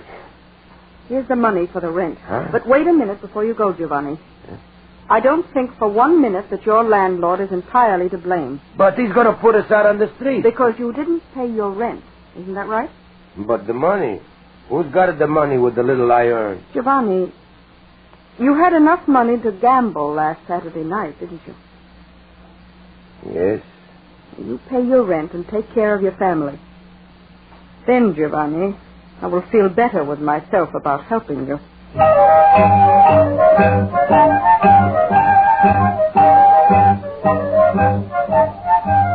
Oh, Jane, I was wondering where you've been. Aren't these beautiful, Ellen? I got this whole armful for just more than $1. But, Jane, what right have we to spend even 1 cent for flowers when there are so many other things we need? I couldn't sleep last night.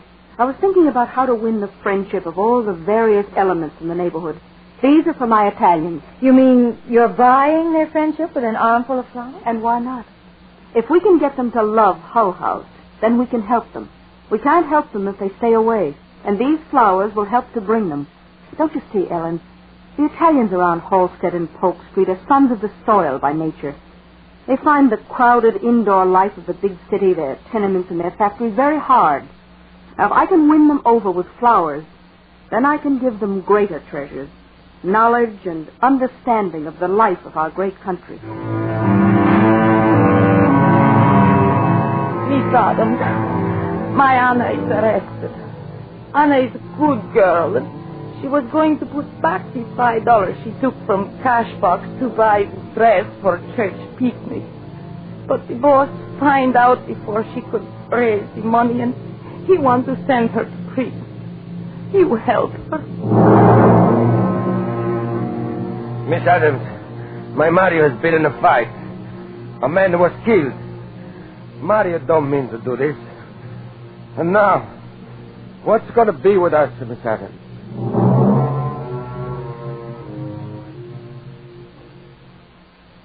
Their parents are bewildered, Ellen. They don't understand what has happened to their American children. Well, the young people think of their mothers and fathers as foreigners, Jane. They don't know anything of their fine past, of Italian art or Hebrew lore. They see only laborers, common working people. They're ashamed. And the parents are just as bigoted. They refuse to see their children, born in this new country and longing to be a part of it, craving for change and for power. Daughter needing a new hat, the son wanting his own money so he can be somebody. They don't understand that. We must build a bridge between the parents and their children. But how, Jane? I think I saw the answer this morning when I was walking through the neighborhood. Where? Something must be done, and if you think you have the answer, let's do it. I came upon an old Italian woman sitting in the sun on the steps of a tenement house, spinning thread with a simple stick spindle. The old woman might have served as a model for one of Michelangelo's fates, but that isn't what stopped me. I thought, now here's the bridge between the old and the new. The children of this old Italian work in factories with complicated machines, but just as they are descended from the old woman, their complicated machines are descended from the simple one she works. This the children don't realize. If we could make them see the link between the past and the present, between themselves and their parents, they'd know just what to... And if you would bring your spinning wheels to Hull House tomorrow night, we are going to have a demonstration for the young people. We've invited about 20 of you older women to come and show the young boys and girls how the things were done in the old country. They'll be proud of all of you. All of you. Madam, is it true that my mother is the best spinner in America? Well, you saw her work tonight with all of the other women far behind, didn't you? You see, my dear, your mother comes from a lovely Italian village where her art of spinning was handed down from generation to generation. You see, it's hard for her to be torn away from her old home and made to give up everything, even her talents, to become a stranger in America. You know, Miss Adams, you've done something wonderful and great tonight. You've made me understand my mother for the first time.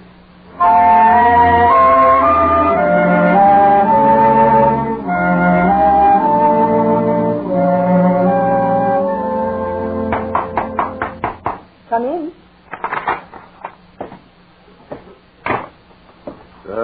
Miss Adams? Yes. Won't you have a chair, please? Thank you. You don't know me, Miss Adams. I was in the audience last night when you talked about your work here in Hull House. Oh? And what did you think? I guess that's obvious because I'm here. You made me feel uncomfortable. Really? I'm not sorry, you know. I suppose you're not. Your business seems to be to poke at people's consciences. I'm a rich man, and according to your standards, a selfish one, I suppose. What can I do? You said earlier I didn't know you, but I do. You see, I read the society pages as well as the editorials in the paper, and I've done some checking. You own a block of ramshackle houses. They're unfit to live in. You want to know what to do. Well, I'll tell you, if you're sincere. Tear down those houses and build a playground. Our children have no outdoor life but in the streets. You have everything. Give these children a little something.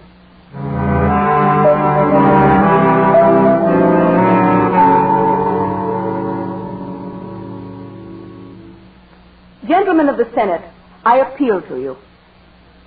I offered some little girls who came to our first Christmas party at Hull House some candy, and they said, no thank you.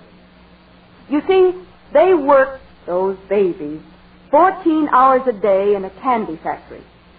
What attraction does candy have for them?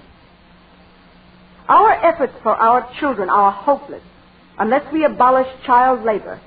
And we can do that only by piercing the conscience of the people with the ugly facts of child labor.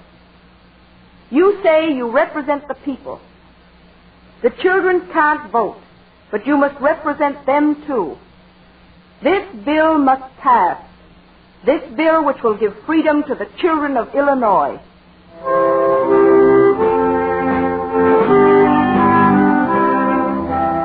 Settlements were springing up throughout the country, all modeled after that of Jane Addams. Hull House itself now occupied a group of structures covering a city block, and its founder's reputation covered the globe. From thousands of platforms, people heard her speak, and the books she wrote reached millions. Her word carried such weight that political leaders, not only of her own but of other countries, sought her advice and support. To everyone, she made audible the cry of children and the weariness of workers. Her two chief crusades were on behalf of children and world peace. In 1931, she was awarded the Nobel Peace Prize. In one sentence, the speaker making the presentation summed up what the world thought of Jane Addams. In Jane Addams, there are assembled all the best womanly attributes which shall help us to establish peace in the world. In the year of her death, 1935, Jane Addams received the American Education Award.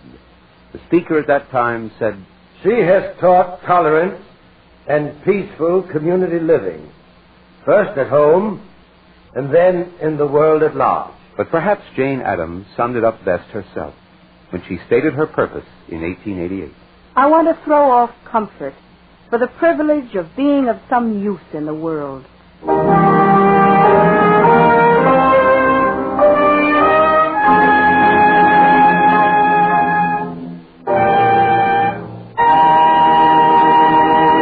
Thank you, Bryna Rayburn, for a stirring portrayal of Jane Addams. And now here is an important message to the young women of America. You have just heard an interesting story about one of America's gallant women of the past. If you're between the ages of 18 and 34, you're invited to join America's gallant women of the present, who now serve in the WAC, Women's Army Corps, and the WAF, Women in the Air Force. Visit your local United States Army and United States Air Force recruiting station. Get all the details today.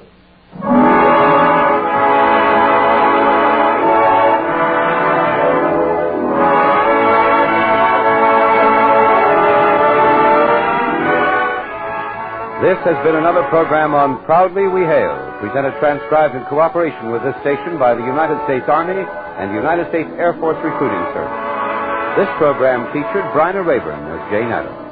This is Kenneth Bagnart speaking and inviting you to tune in the same station next week for another interesting story on Proudly We Hail.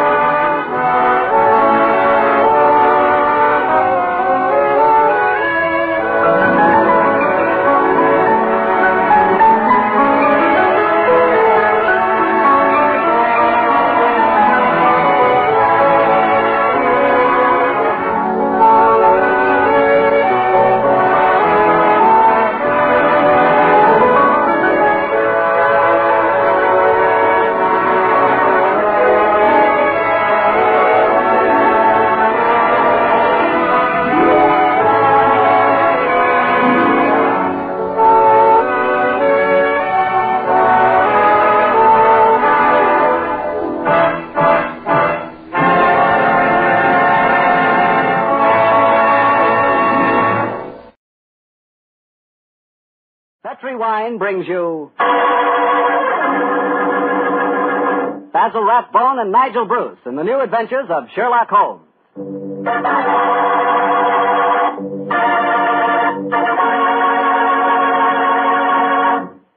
The Petri family, the family that took time to bring you good wine, invite you to listen to Dr. Watson tell us another of his fascinating stories about his old friend, that master detective, Sherlock Holmes. You know, we're really happy to be back with you once again, and we're looking forward to getting together at this time every week from here on out. And I hope you won't mind if every once in a while I sort of get a word in edgewise about Petri wines. You know, and I really mean this, Petri wines are wonderful wines. For instance, right now, I wish I could give you a glass of Petri California port. You could hold that Petri port up to the light and look at its clear, deep red color. You could smell that luscious grape aroma. And best of all, you could taste that Petri port. What a flavor. That Petri port just sort of rolls around on your tongue, and oh boy, is that ever good. Try Petri port after dinner some evening, or try it when some friends drop in. You can serve it proudly because, after all, the name Petri is the proudest name in the history of American wines.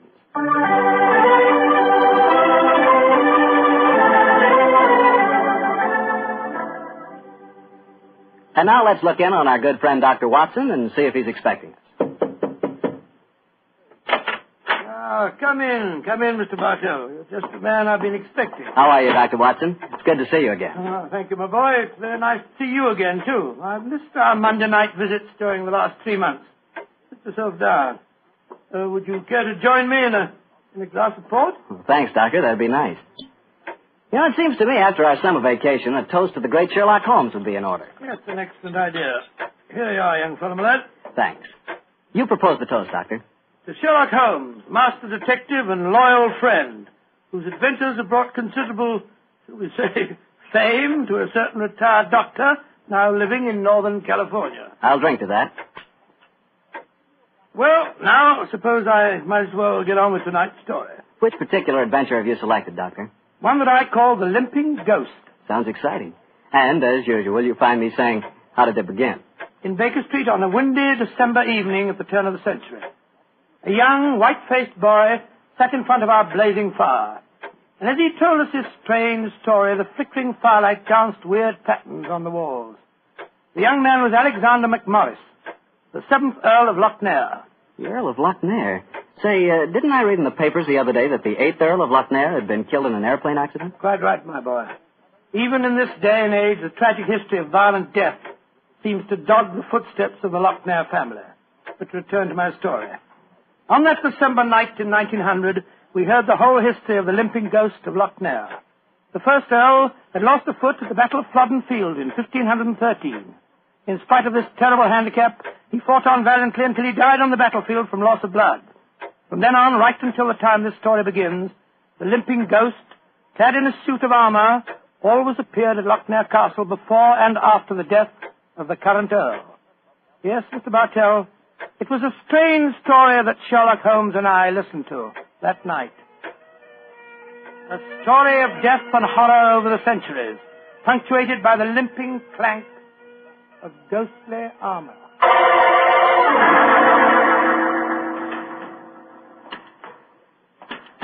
Milady, I had terrible news for you.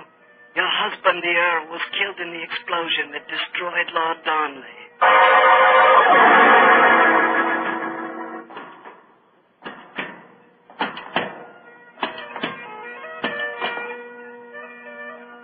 Milady, the Guy Fawkes plan to blow up the Houses of Parliament has failed. Your husband is in the Tower of London. They say he's to be hanged, drawn, and quartered.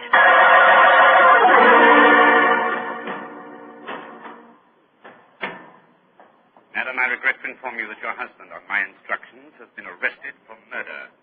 I have no doubt that he will hang. And that's the story of the Lochnairs, Mr. Holmes.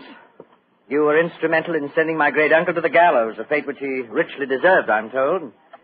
So it seemed only natural to come here to Baker Street and consult you now that I'm in trouble. I shall be most happy to do anything I can to help you, sir. I don't remember anything about your sending the Earl of Lochnair to the scaffold, Holmes. Well, he did, Dr. Watson. Mm-hmm. And the servants have always sworn the ghost really did walk at midnight on the day that he was hanged. Indeed. Now, sir, I suggest that you tell us what problem brought you here. The ghost is walking again, Mr. Holmes. You know what that means. According to the legend, that the present Earl will die. Exactly. And as I'm the present Earl, you can see why I'm rather worried. Am I to understand that you've actually seen this ghost yourself? Yes, Mr. Holmes. The night before last, Betty, well, that is, Miss Nolan and I were sitting in the dining hall in front of the fire when we heard a strange sound up in the musicians' gallery. We looked up and in the moonlight saw a ghostly figure in armor limping towards the staircase. Oh, gracious me. My dear sir, you're certain that you really saw it? Moonlight can play strange tricks, you know. There wasn't any doubt about it, Doctor. We both saw and heard it. What did you do? I started to go towards the stairs, but as I did so, Betty screamed and then tumbled to the floor in a heap. Fainted, I suppose. Yes. While I was reviving her, the ghost disappeared. Who's staying with you at Lochnair Castle at the moment? Well, there's Betty Nolan. She's the sister of James Nolan. He looks after my estate. Betty and I are engaged to be married. Oh, congratulations, sir. Thank you. Yes, indeed. Anyone else staying with you? Yes, a distant cousin of mine, Jeremy K. McMorris, an American. He turned up in England a couple of months ago with his son Walter. They're both with me at the present. A distant cousin? That's right, Mr. Holmes. Actually, they're descendants of a more than usually black sheep branch of the family. I don't know how long the old man's going to be with us, though. If you ask me, he's a dying man. How do you say that, sir? As far as I can gather, he's been wasting away for years. It's only a question of time before his strength fails him entirely. I was hoping perhaps you could take a look at him, Dr. Watson. That is, if I could persuade you and Mr. Holmes to come and stay at the castle for a few days. Well, what about it, Holmes? It's an intriguing problem, Watson. The current Earl of Lochnair would seem to be in danger. A cousin of his is dying of an obscure disease, and the ghost of Lochnair Castle is walking again. Yes, it's an irresistible invitation. I see no reason why we can't leave on the Scotch Express tonight.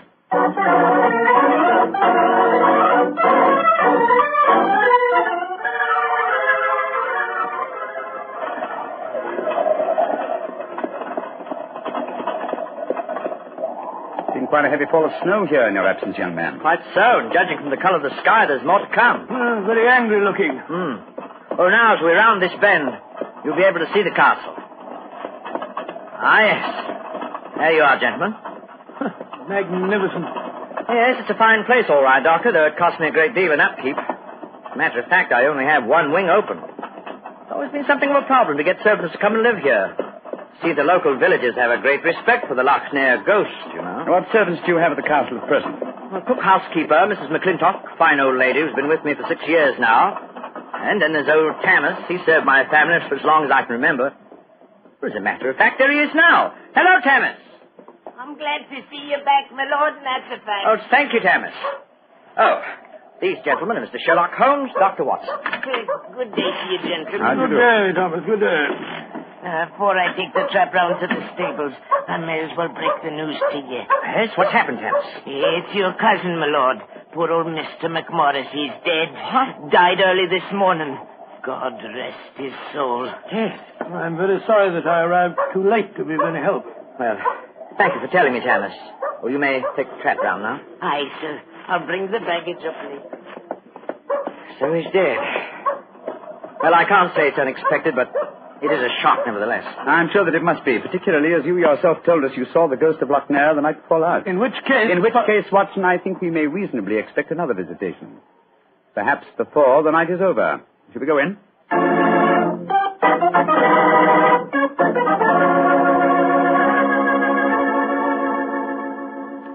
This is Miss Nolan, my fiancée, Mr. Sherlock Holmes, and Dr. Watson. I'm very glad to meet you. How are you, Miss Nolan? And this is her brother, James Nolan, the manager of my estate. How do you do, sir? How are you, Mr. Nolan? Much better for seeing you both up here. I'm sure it won't take you long to lay this ghost business by the heels. Oh, well, I trust you don't overestimate our abilities, Mr. Nolan. Alec, you've heard about your cousin, of course. Oh, yes, my dear. Tammas told us as we drove up. Where's Walter? He went into the village with the doctor and the body of his father. Oh. He should be back soon. How's he taking it? Very quietly. Too quietly, if you ask me. Those Americans are pretty demonstrative people, you know, and Walter has been no exception. But he behaved very strangely this morning. When the doctor told him his father was dead, he just said, now things will start to happen, and then shut up like an oyster. I can't make head or tail of the fellow. Yes, quite so, quite so. Mr. Holmes, I expect you and Dr. Watson would like to go to your room? Yes, I must be. I think first I'd like to take a look at the musician's gallery, if you don't mind. Oh, yes, of course. Would you excuse us, darling? All right, Alec. It's in the dining hall here. They must have been very hospitable people in those days. 50 or 60 people could eat at that table. Yes, Doctor. Needless to remark, we hardly ever use the room nowadays. There's the musician's gallery, Mr. Holmes. Oh, yes, I see. How do we get up there? I'll show you. See, there's a stone staircase behind this tapestry here. Follow me. Watch your step. It's quite narrow, rather dark. Watch your head, Watson, old chap. Oh, don't worry about me, Holmes. I'm perfect. Oh, I say. Must have built these stairs for pygmies. Oh, yes. Here we are, gentlemen. This is the musician's gallery. By Jove. It must have made a pretty picture in the days gone by. A little string orchestra fiddling away up here, and down below the Scottish nobility bobbing and floating round in the intricacies of a Highland schottische, or a stately gavotte or something. Where does that door lead to? To the bedroom wing. And that's where the ghost appeared from the other night, I suppose. Yes, Mr. Holmes. Uh-huh. The door's ajar. You generally keep this door unlocked, sir? Why, no. But the key mysteriously disappeared about a week ago. James is having a new one made, so I must remind him about that. Alec, where are you? Oh, we're up here, Walter. We're coming down. That's Walter McMorris. My dead cousin's son. Poor fellow, this must be a dreadful day for him. Yes, I'm afraid this is going to be a rather painful interview. Oh, hello, Walter. This is Mr. Sherlock Holmes and Dr. Watson. How do you do, sir? How do you do? Sherlock Holmes, huh? I've heard about you and your friend, Dr. Watson. Walter, old man, I'm dreadfully sorry about your father. Are you now? Isn't that nice of you? Well, you'll be sorry enough when you hear that I'm going to take you to court and prove that I'm the real Earl of Lochmere. Why, Walter, you're out of your mind. Am I? No. Father was out of his because he kept quiet all these years. But I'm going to have my rights. I've looked up the records. I've had genealogists working for months. And I've got all the facts that prove you're an imposter. Oh, What are you talking about? You know well enough. When Sherlock Holmes here sent your great-uncle to the gallows 20 years ago, the title and estate should have come to my father. When I leave here tomorrow, I'm going straight to the finest lawyer in London.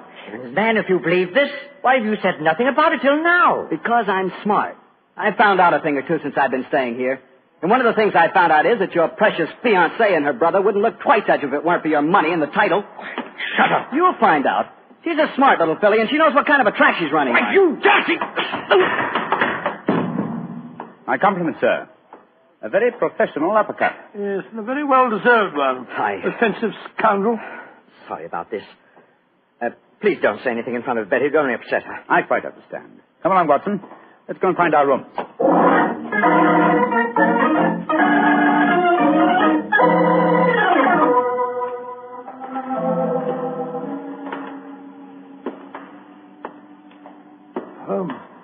It's nearly dinner time. Why are we wandering about here in the dark instead of having a glass of sherry with the others in the library? I'm a conscientious practitioner, Watson. I like to earn my fees. It occurred to me that a further examination of this dining hall might prove profitable. Well, personally, Holmes, I think you're wasting your time on this case. What makes you think that, old chap? It's perfectly obvious that young American fellow was impersonating the ghost a few nights ago. He knew his father was going to die, and he wanted to build up the legend so as to make his own claim seem more believable. Well, that's very sound reasoning, Watson. Though to be logical in his perception, he should repeat the performance now that his father is dead. Well, ghosts only walk at midnight, so why don't we go and have a glass of sherry? What is it, Holmes? Someone's coming in from the library. The lighted candle. Yes? Who is it?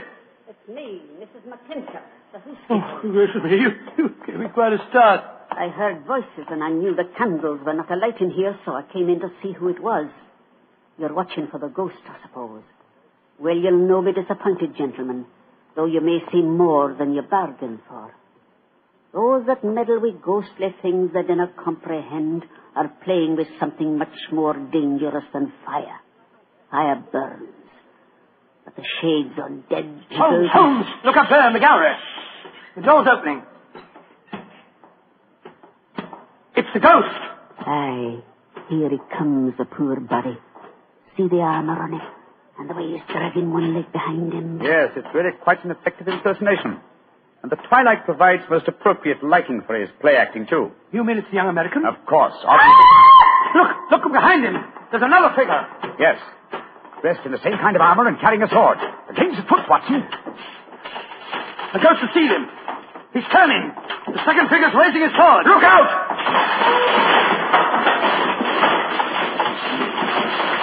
Great heavens! He's knocked him through the railings. That must be a 20-foot fall. Come on, old fellow. Help me open his visor. Just a minute. Yes. It's Walter McMorris, the American. Though from the angle of his head, I would suggest that it might be the late Walter McMorris, Watson? He's dead, all right, Holmes. Neck broken. Meanwhile, the second figure has been able to slip back through that door and escape us. Come on, he was dressed in armor. He can't go very fast. Perhaps we can overtake him.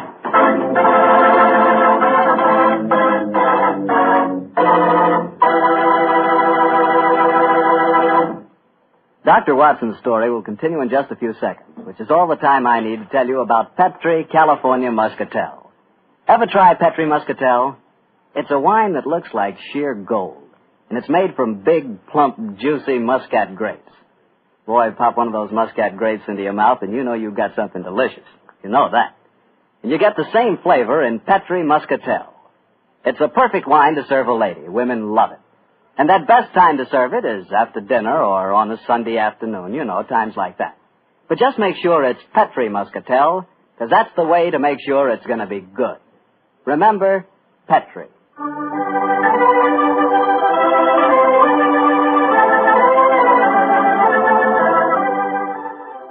And now back to tonight's new Sherlock Holmes adventure and the story of the Limping Ghost of Lochnair. Confound it, Holmes. There's no trace of the ghost in the musician's gallery. We gave him too much of a start, I'm afraid. Of course you didn't find him. You'll never find him because he's not mortal. Mrs. McClintock, is the original suit of armor the one worn by the first Earl of Lochnair still in the castle? Aye, sir. It's in the library through that door there. I'll take you to it. Don't bother, thank you. We'll find it. Come on, Watson. Bring that candle with you. Right, Joe. If you know what's good for you, you'll stop dabbling in matters you dinner really can. Holmes, what do you make of the second girl? Another imposter, obviously. But who could it have been? That's what we have to find out, old chap. Undoubtedly someone knew that the American Walter McMorris was impersonating the ghost and used this macabre method to kill him. But why kill him? Possibly his claims to the title and estate were valid. Or perhaps some fanatic was so devoted to the Lochnair legend that he assumed the role of ghost and killed him for his sacrilege. Hold the candle a little higher, will you, old chap? Yeah. Hello. Here's a suit of armor, Holmes. Lying in a heap on the floor. On the floor, eh? Whereas it obviously belongs on that stand over there. It's perfectly clear what's happened. The second figure used this armor and slipped it back in here while we were examining the dead man. Possibly, Watson, possibly. At least this armor gives us a definite clue, but it limits the field of possible suspects. How do you mean, Holmes? Well, it's an interesting fact that the human race has grown definitely larger in the past 400 years. Very few modern men can wear authentic ancient armor like this. For example, take the first item on the top of the heap lying on the floor here. These gauntlets of chain mail. Try them on. Well, that's too small for Exactly. me. Neither you nor I could have worn this suit. No, nor could young Nolan, the estate agent. Whereas his sister could have done. Yes, so could Thomas the butler. He's a small fellow. And if it comes to that, Watson, our distinguished client, the young Earl of Lochnair, is himself a small man. Right, Joe, so he is. And he might easily have had a motive. Young McMorris had disputed his right to the title earlier in the day. But we mustn't jump to conclusions. Nevertheless, you see what valuable evidence this armor has become. Hello. It sounds as if the rest of the party are on the scene. Yes, I suggest that we join them without making any reference to this suit of armor. Remember, old chap, one of them in there is a murderer, and we may have to set a trap to catch him.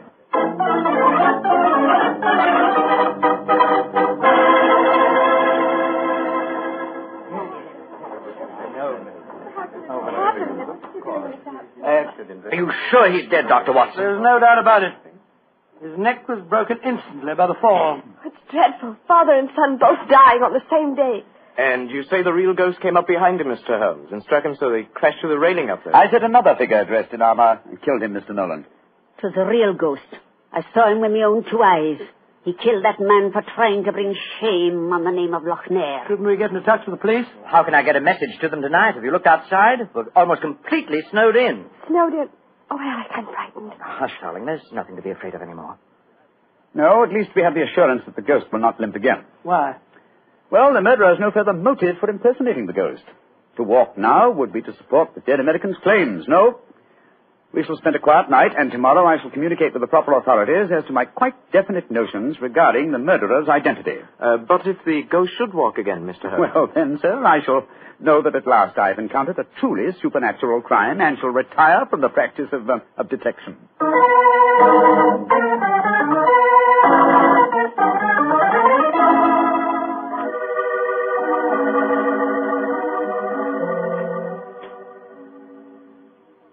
It's nearly 2 o'clock. You still over there by the window, puffing away that pipe of yours? You know, I can't help feeling that young McMorris knows a great deal more than he told us. A great deal more. There's a shifty look about him I don't like. Never did trust a fellow who couldn't look you squarely in the eye. Don't you feel the same way, Holmes? Holmes? Holmes, where are you? Holmes! What, Watson? Where have you been? I thought you was over there by the window. Been talking to myself. Never mind that, old chap. Get your slippers on and your dressing gown. We're on the last lap of this strange, eventful tragedy. Oh, thank the Lord for that. Perhaps I can get some sleep. Holmes, where have you been? I went to the musicians' gallery and baited the trap. Now it's ready to spring. Don't dawdle, Watson. Come on. I'm not dawdling. What do you mean you baited a trap? You'll see for yourself in a few moments. As a matter of fact, I really baited it when I said downstairs that if the real ghost should walk again, I would retire from the practice of detection. I didn't understand your saying that myself. Well, I was tempting the murderer to show his hand once more. Come on, please. Where are we going? To wait behind the curtain at the foot of the stairs leading to the musicians' gallery. And I hope we don't have to wait very long.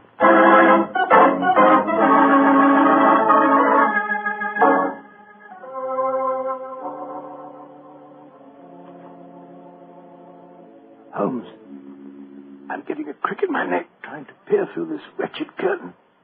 How much longer do we have to wait? Until our murderer arrives. Are you certain he'll come? Not certain, but hopeful. Extremely hopeful. You know who it is, don't you? Yes. But my proof is too thin for a court of law. I must catch him in the act. Here he comes. Splendid. Let's go up and grab him. No. They walk into my trap. He's coming towards the head of the stairs. Oh! Great Scott! Exactly. A simple piece of wire stretched across the gallery is remarkably effective, even with ghosts. Come on, Watson. Help me off with this visor. There we are. Good Lord, it's James Nolan. Exactly. What happened? You walked into a simple trap, my friend. I'm afraid the next trap will be more lethal, for it will undoubtedly prove to be the one beneath the gallows.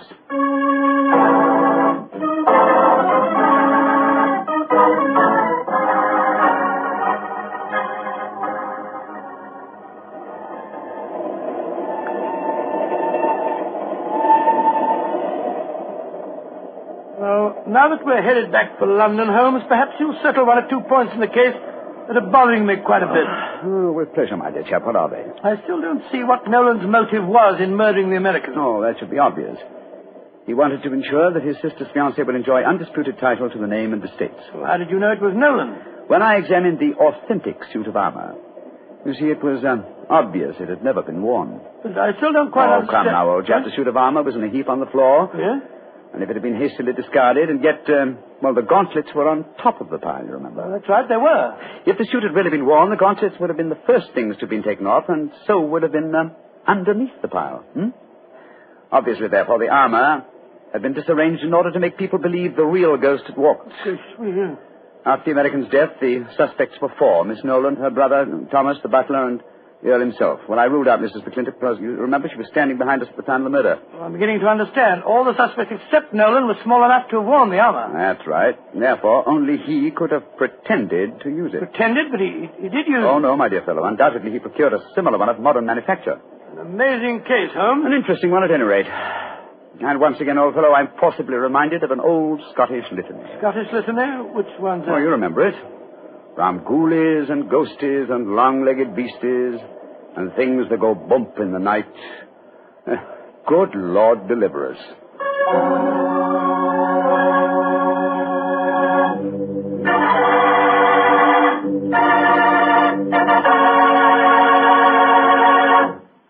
Well, Doctor, that was really a swell story. You know, for a while there, I was beginning to believe in ghosts. Well, I'm ashamed to admit it, but at the time, so was I. You know, this sounds silly, but I bet it would be fun to be one of those legendary English ghosts. You know, go around sticking your nose into everybody's business and playing practical jokes like mad and nobody able to figure out who did it. That would really be fun in a way. Well, you can go around scaring people all you want to, but not for me. I think a ghost leads a terrible life myself. For instance, a ghost can't have the pleasure of eating a nice, juicy steak. Yeah, or drinking a glass of really good wine. Ah, now you're talking, young fellow, my lad. Petri wine. Yeah, still talking, young You fellow. see, when I say good wine, I always mean Petri wine because you can depend on Petri. I know. Why, the Petri family has been making wine for generations, handing on down from father to son, all their skill and knowledge and experience. When you realize they started the Petri business way back in the 1800s, well, common sense tells you the Petri family knows practically all there is to know about the fine art of turning luscious grapes into clear, fragrant wine. Yep, whether you're looking for a swell wine to serve before dinner or with dinner or after dinner, for any occasion, you just can't go wrong with a Petri wine because Petri took time to bring you good wine. And now, Doctor, what story are you going to tell us next week? Well, now, next week, Mr. Bartell, I'm going to tell you a strange adventure that Holmes and I had in the English countryside. It concerns the apparent madness of a certain Colonel Warburton and the puzzling mystery of two dead dogs.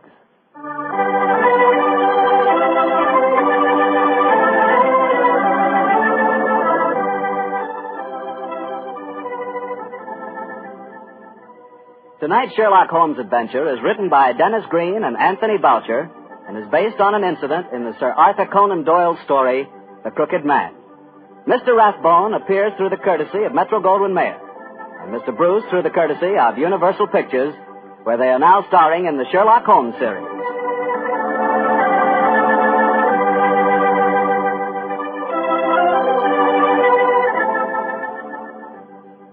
The Petri Wine Company of San Francisco, California, invites you to tune in again next week, same time, same station. Oh, the Petri family took the time to bring you such good wine. So when you eat and when you cook, remember Petri wine. To make good food taste better, remember...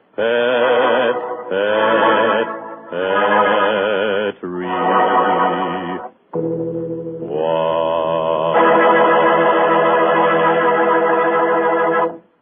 This is Harry Bartell saying goodnight for the Petri family. Sherlock Holmes comes to you from our Hollywood studios. This is the Mutual Broadcasting System.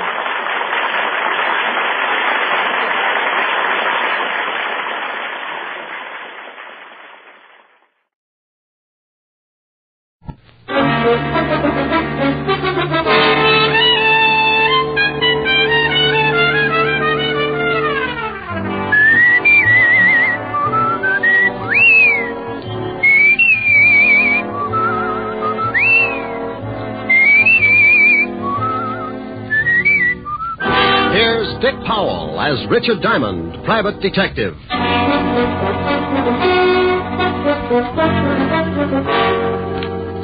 Hello there, this is Diamond. Well, it's Christmas Eve. And every year about this time, my business takes a big nosedive. People usually pack up their troubles and start unpacking colored lights and Christmas tree ornaments. So tonight, instead of telling you about one of my hair-raising exploits, we're going to tell you a Christmas story. So with apologies to Mr. Charles Dickens, we'd like to bring you an adaptation of one of his most famous stories, A Christmas Carol. Now, I'd better explain something first. This version isn't exactly the way you've heard it many times before. Because of the particular type of characters I usually get mixed up with, this story is written to fit their talents and characteristics. Different from the Dickens original, certainly, but we feel that this story could easily happen today, anywhere. Like maybe right here in New York on a little side street just off the Bowery. So now I'd like to introduce our characters. Mr. Ebenezer Scrooge will be played by my good friend and guiding hand of the 5th Precinct Homicide Division, Lieutenant Walter Levinson. Walter? Otis. The character of Jacob Marley will be played by one of my dearest friends and constant companions. Otis, that's you, huh? Oh, Sergeant Otis Loveloon. Loveloon. Walt. Oh, sorry, Helen. Tiny Tim will be played by our corner newsboy. Johnny Rawlins. Tiny Tim's mother will be played by my red-headed gal friend. Helen Asher. The rest of the characters will be played by members of the 5th Precinct Police Station. Officer O'Reilly. Officer Lund. Officer Lefkowitz. Sergeant Miller. The music will be furnished by the 5th Precinct Police Band, directed by Patrolman Worth. And now, our version of the Christmas classic, Charles Dickens' A Christmas Carol.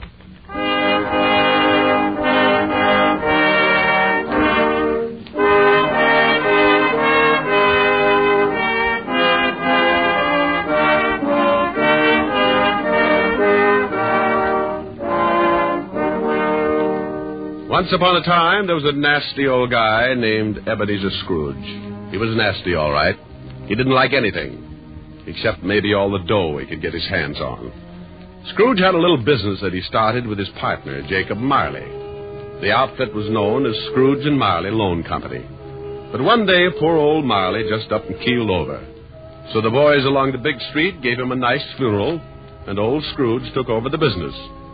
Well, Marley had been dead for 7 years, and Scrooge lived alone in his little room over the office. And for a hobby, he hated everybody. He had a young guy working for him by the name of Bob Cratchit. Bob had a wife and 4 kids and made just enough to make ends meet.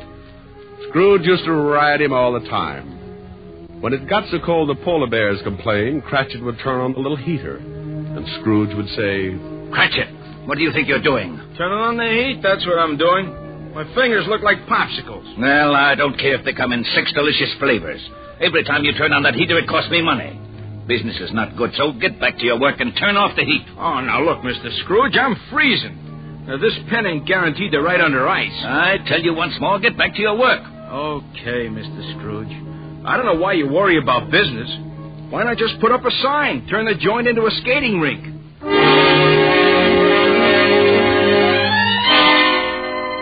Well, this was no time for any decent guy to act like that.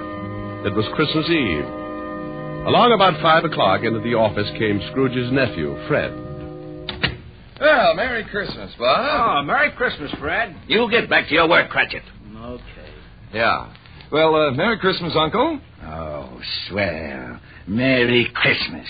Humbug. Humbug? Yeah, humbug.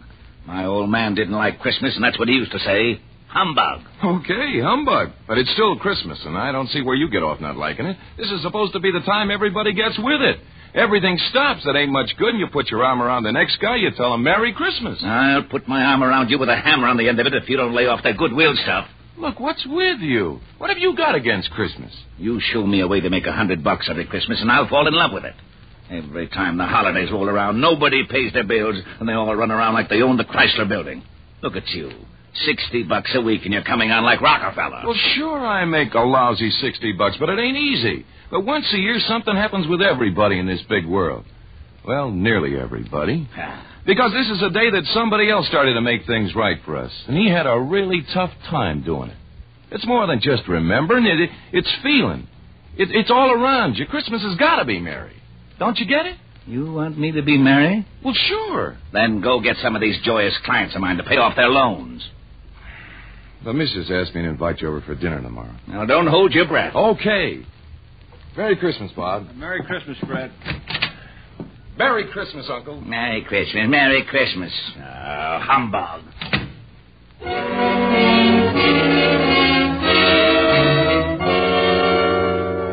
Late that evening, Scrooge went upstairs to his room, the room where Jacob Marley used to stay. It was dark in the little hall, and when Scrooge reached for the door, he looked up at the big brass knocker and saw... Holy cow. I could have sworn that was old Jake's face in the knocker. I must be working too hard. So in he went. A little shaky after seeing Jake Marley's face, but he just passed it off his nerves. He closed the door and locked it, then went over and sat down in front of the fireplace. He got a fire going and started to relax. But every tile around the fireplace started looking like Jake Marley's face. Oh, now, come on, Eb, old boy. You got to get hold of yourself. This is ridiculous, and I haven't touched a drop in weeks. He got up and walked around the room a few times, then went back and sat down again. He stretched, rested his head on the back of the chair. From somewhere a bell started chiming, and Scrooge sat straight up in his chair. He heard something else, too. Something from downstairs. What the... Oh, now, what is that? What's going on? Who's that? Come on, who's out there? Then all of a sudden it came right through the wall. Marley! Jake Marley. Oh, no. I got to stop eating lobster. Oh, it couldn't be. Hey, what's with you? Who are you? Jake Marley. Who else? You're dead. The deadest. But nevertheless, Jake Marley. His ghost. You're very sharp today, Scrooge, old boy. I don't believe it. You got eyes, ain't you? Yeah, and I got a bad stomach, too. That's who you are. Nothing but a bad case of indigestion. You don't think I'm a ghost, huh? Okay, maybe a good scare will change your mind. Whoa! Oh, no. Stay away from me. I believe you. You sold on the idea? Yeah, but why do you got to come to see me? Regulations. Every man is supposed to live his life and help his buddies. If he don't do it while he's alive, then he's got to do it after he kicks off. Oh! Now, stop that. Hey, what's with all those chains and things you got wrapped around you? Oh, these? Well, this here chain is like my life. Each one of these links is something I did wrong. But why do you have to hold it around with you? Why don't you check it someplace? Scrooge, old boy, when we was in business together, I never took time out to do any good. I just kept making a buck and figured that was enough. Well, now I got to pay for it. I got to haul this chain around and try to make up for all the things I didn't do when I was alive. But why come to me? Because you're going to end up just like me, unless we do something in a hurry. Now, I haven't got much time, so you better listen. Oh, I don't want to be like you. I'll listen. Okay. You're going to have 3 visitors. You're going to be haunted by 3 spirits. Oh, no. It's the only way you can keep from being like me. When you hear that bell strike 1, The first one will be here. Well, I got to be going. You won't see me again, but you remember what I told you. So long, Scrooge, old boy. Your goosebumps can relax now. After the ghost took off, Scrooge just refused to believe it. Nuts. It's ridiculous. Humbug. Then he climbed into the sack and was soon snoring up a storm. When Scrooge awoke, it was still dark, and the bell from the church on 53rd Street was striking 12. He laid awake listening and thinking to himself. Oh, just a dream. Ghost. Bah! Finally, he dropped off again and slept for about an hour. Then the big bell struck 1. 1 o'clock and I don't see no ghost. I knew it was something I ate. All of a sudden, a big light flashed in the room. The first of the spirits stood before him. Oh, Jake was right. Are you the first spirit that Jake said would come to haunt me? Yeah, you know it. Well, who are you? Me? I'm the ghost of Christmas past. Yeah? How long past? Your past. Come on, we're going to take a walk. Oh, where are we going? Just relax. I'm running this tour. Oh, well, let me get my pants. You got them. Hey, they're on me.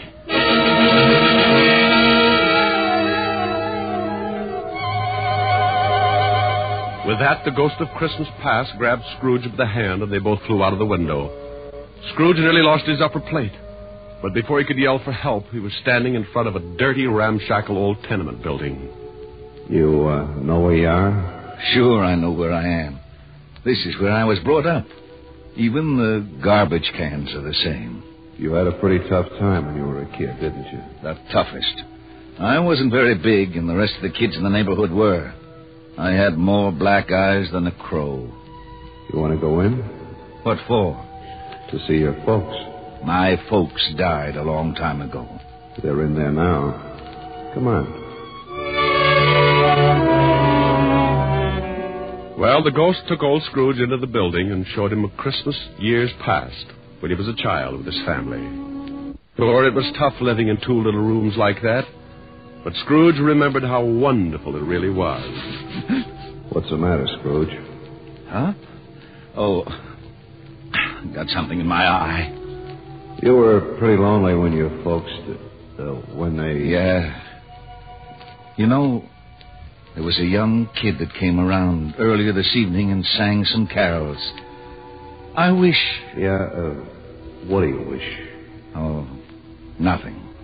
Come on. I want to show you another Christmas. The spirit showed him another Christmas and still another. And you know, no matter how tough Scrooge remembered his childhood had been, it always seemed that Christmas was wonderful. Then the spirit took him to a building down to the river where Scrooge got his first job. They went inside, and seated behind a desk, Scrooge spotted... Fezziwig! Well, I'll be darned. It's old Fezziwig alive again. And there's Dick Wilkins. He was a good boy. We got along great. He liked me. Okay, everybody, it's Christmas Eve. You can knock off and have yourself a good time. You better lock up, Dick. Sure, right away, Mr. Fezziwig. Yeah, don't look so unhappy, Ebenezer. It's Christmas. Come on home with me and tear into a big turkey. All locked up, Dick? Yes, sir. Ready, Ebenezer? Yes, sir. Okay, let's go and have Merry Christmas, you two. Yeah. Merry Christmas, Mr. Fezziwig. Merry Christmas.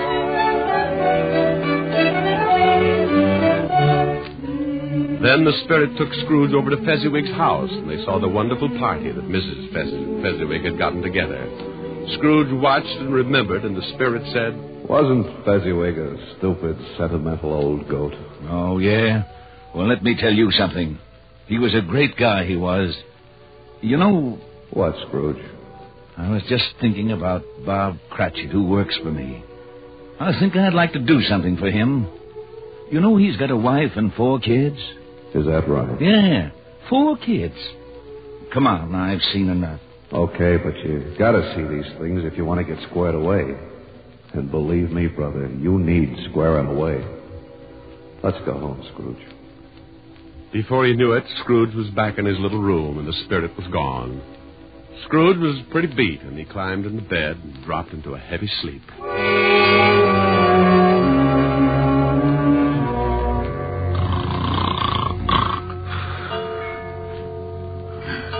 Huh? What's that? It's 2:00. Hey, that light in the other room. I got burglars. Hey, Scrooge. Scrooge, come on in. Who's that? What are you doing in the other room? Come on in. Take a look. It's pretty nifty. Hey, what is this? What have you done to the room? It looks like Macy's window. Where'd you get all the holly and the mistletoe? And how'd you get it in here? You like it?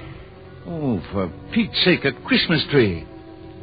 Who are you? The ghost of Christmas present. Now, don't tell me you don't like the way I fix things up. I work pretty hard. Oh, the second ghost. Okay, take me wherever you want to go, but believe me, the next time I try the train. Come on, let's go.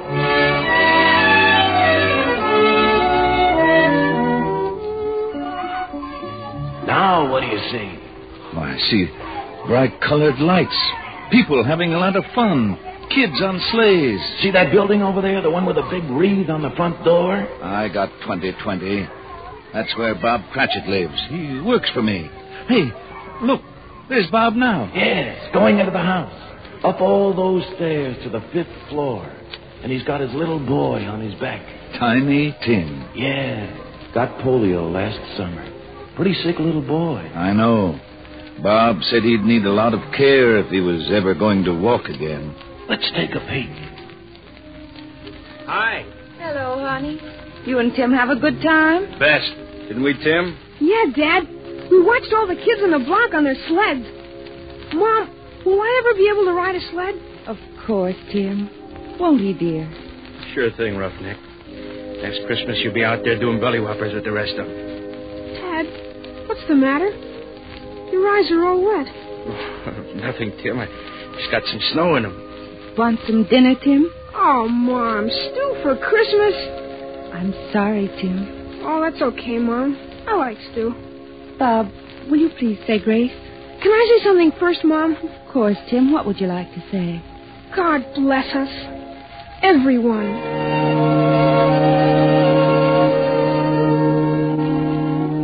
What's the matter, Scrooge, old boy?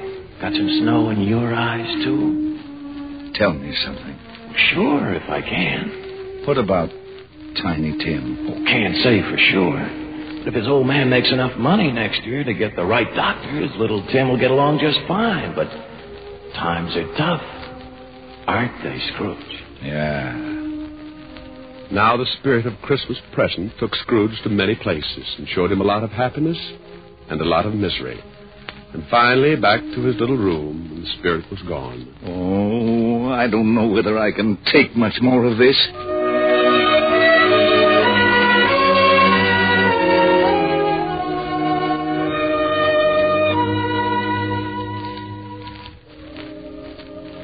Then a new ghost drifted in. This was the worst yet.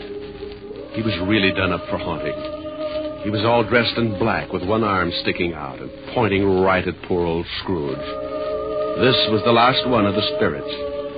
Scrooge's knees sounded like castanets on a reducing machine. Okay, you don't have to tell me. You're the ghost of the Christmas that hasn't come yet. You I'm really scared of. The ghost took off with Scrooge right after him. The city disappeared, and Scrooge found himself in the outskirts of town standing in the graveyard. The night was howling like it was mad. And as Scrooge looked down, he saw... Hey, what's this? What's this stone? The black spirit stood still and pointed, so Scrooge leaned down and pulled away the bushes and saw it was a tombstone. Well, there's a name here. Ebenezer Scrooge. Oh, no. Look, not this. Believe me, I don't want this. I know I've done wrong, but I'm not kidding. I really know what Christmas means. It doesn't mean just today or tomorrow. It's every day of your life. I swear I'll do better. Only take me away from this. Let me try. Let me try to make Christmas right for me and everybody else. Please don't let this happen. Give me another chance. Well, don't just stand there. Put your arm back in. You'll catch cold. Well, say something. Suddenly, Scrooge dropped to his knees and reached out for the spirit. But something happened. The spirit started to shrink. Then it collapsed. And when Scrooge looked up... What the... My bedpost. My own bedpost. I'm home. Oh, thank goodness. I lived the past and the present and the future, and now I'm home. Hallelujah. Spirits, wherever you are, believe me. From now on, things are going to be different. Oh, yeah. And thanks. Paper! Morning, paper! Hey, boy! Yeah? What day is this? It's Christmas. What's with you? Christmas. Oh, boy, oh, boy, oh, boy. I haven't missed it. The spooks did it all in one night. Boy! Yeah? Oh, it's you, Mr. Scrooge. How many papers have you got? I don't know. Why? Well, here's $5. Throw them away and go have yourself a Merry Christmas. Gee, thanks, Mr. Scrooge. And a Merry Christmas to you. Hey, boy, say that again. Thanks? No, the other. You mean Merry Christmas? Yeah, that's it. Merry Christmas.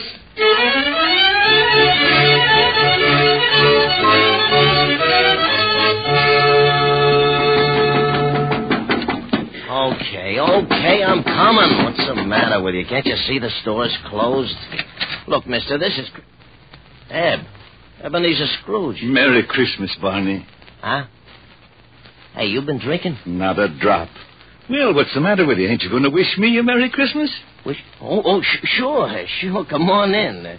Wife's upstairs with her mother, but I got a bottle in the back. I think maybe you better have something strong. Look, your grocery store's closed, but you could still sell me a turkey, couldn't you?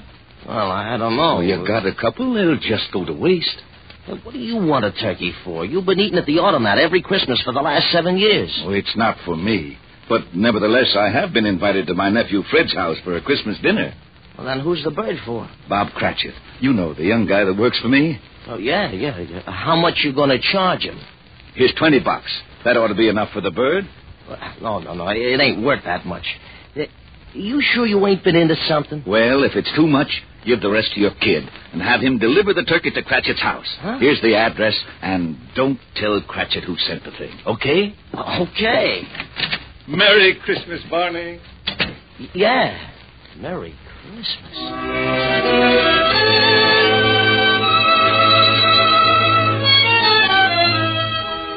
Well, old Scrooge went back to his rooms and took out an old blue suit out of the mothball. He shook it out, put a few creases in it, and went out into the street. The old boy was really with it. Everybody he passed, he greeted them with, Merry Christmas. Merry Christmas. Merry Christmas. Oh, Merry Christmas. Merry Christmas. Merry Christmas. Scrooge went to church and gave a large donation, and Father McCarthy nearly forgot his sermon. And then Scrooge went out on the street again and down into the Bowery. Oh, God bless you, sir, and a Merry Christmas. Isn't it, though? He kept walking and having a great time. Later that afternoon, he arrived at his nephew's house. Well, what the... Merry Christmas, Fred. I've come to dinner. Oh, my gosh. Here, I brought you some presents. Oh, my gosh. Now, don't thank me. It's Christmas, remember? Oh, my gosh! Next morning, Scrooge was early at the office. If he could just catch Cratchit coming in late. And he did. Bob was a good 21 minutes late. Cratchit? Oh, no. You're 21 minutes late. Yeah. I'm sorry, Mr. Scrooge. I had a big evening last night. You did, huh? You know what I told you if I caught you fancy-footing it in here late again. Okay, so I'm canned. You think you got it coming? Oh, I'm too tired to argue, Mr. Scrooge. Jobs are tough enough, and I hate to lose this one, but I'm just too tired. A raise would help, huh? That's the silliest question of the year. Then you got it. It's in that envelope. What? Yeah, and maybe after we see how the funds are, we can do something about Tiny Tim. No, I don't get it. A raise? You want to do something about Tim? I don't get it. Sure you do, Bob. Haven't you heard? It's Christmas. Now, go on home, take the day off. Yeah. Take the week off. Oh. Come back when you feel like it. Merry Christmas. Mr. Scrooge? Yeah? Merry Christmas.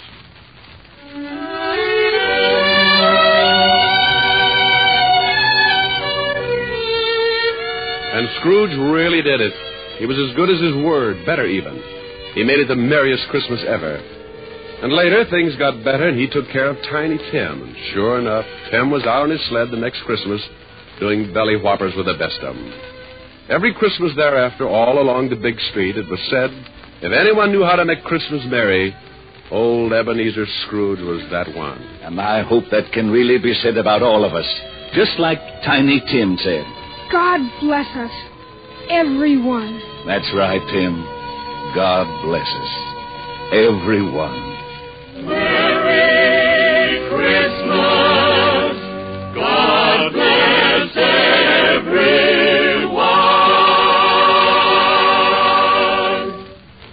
Oh, Rick, Yes, Helen? that was wonderful. Not quite the way Dickens wrote it, but it meant the same thing. Oh, you really like it, baby? Oh, I loved it. No reason in the world why old Scrooge couldn't have been living right here today. You've got the spirit, and that's what counts. How did you like it, Walt? Rick, I gotta hand it to you. It was really great. Lieutenant. Yeah, what is it, Otis?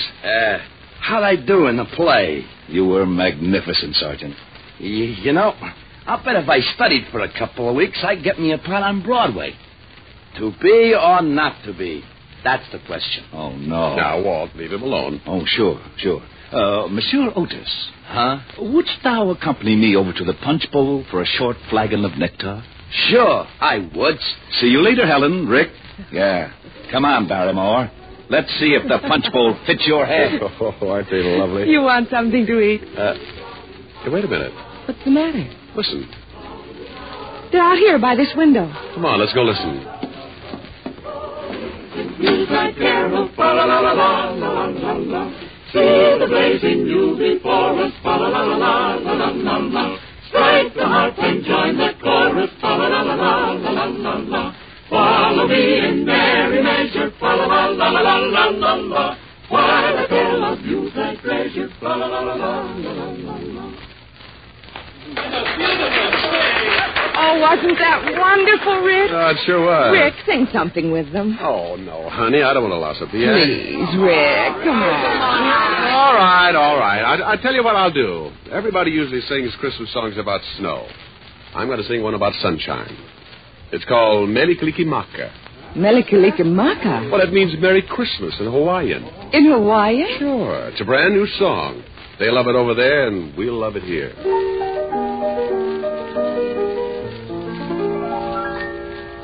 Melikalikimaka is the thing to say, and haole maka hiki-ho. That's our Christmas greeting in Hawaii, and a happy new year, too. With the hope that Christmas may be green and bright, the sun to shine by day and all the stars at night. Melikalikimaka is Hawaii's way to say Merry Christmas to you. With the hope that Christmas may be green and bright, the sun to shine by day, and all the stars that night. Melikalikimaka is Hawaii's way to say Merry Christmas to you.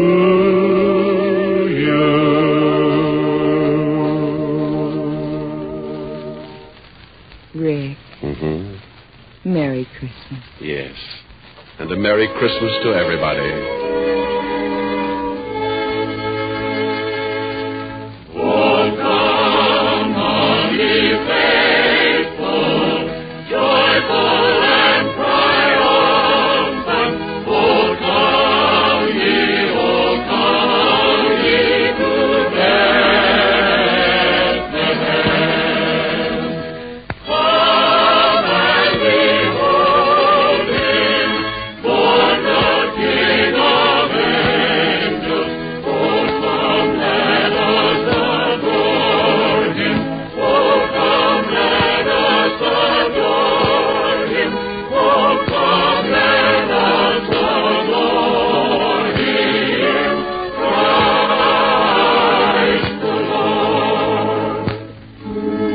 Down in Wilkes-Barre, Pennsylvania, radio station WBRE today is celebrating its silver anniversary of serving the people of the coal country with better programming.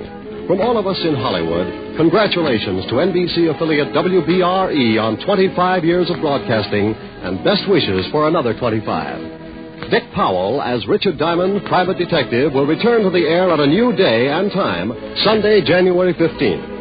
Till then, this is Eddie King relaying our best wishes for the holiday season. Now hear Home for Christmas and Hopalong Cassidy on NBC.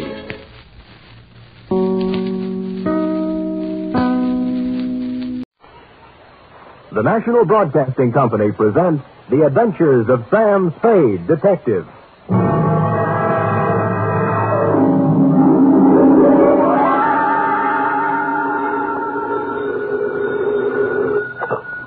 Detective license, sir. Here's I, sweetheart. Sam! Oh, he's very to death. Just awful. Glass all over the floor, holes in the wall. That was just business going on as usual during old occasions, Eph. Well, what was it all about, Sam? They tried, Effie, just tried to pluck my feathers and cook my goose. On Thanksgiving, too. How could they? Oh, they were a mean lot. Are you all right? Hale and hearty, every giblet in place and not a feather ruffled. Did you have a nice Thanksgiving? Oh, it was heavenly. Mama had a turkey dinner, sage dressing, cranberry sauce, candy jams. Hard cider? A little. Come clean, Effie? Well, I had 2 glasses. Everyone was there. Cousin Gertie, Dwight, Mrs. Floss. I was disappointed when you didn't show up, Sam. Did you have Thanksgiving dinner? Sure. Sam? At the Helping Hand Rescue Mission, where there's plenty of free parking and never a cover charge. For further details, consult the report which I will presently be down to dictate on a pasty chronicle of foul play. The Terrified Turkey Caper.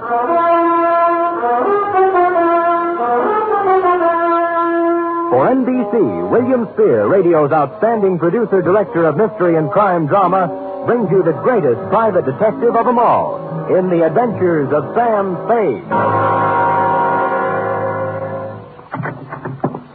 Sam Spade! Oh, you were waiting for me. Having Thanksgiving dinner at a rescue mission, and Mama cooked it perfectly wonderful. Thank your mother for me, Eph. Tell her I'll be over to break wishbones with her tonight. And to atone for my social indifferences, here's a little something I brought for you. Oh, Sam! You shouldn't have. It's beautiful. What is it? A blunderbuss.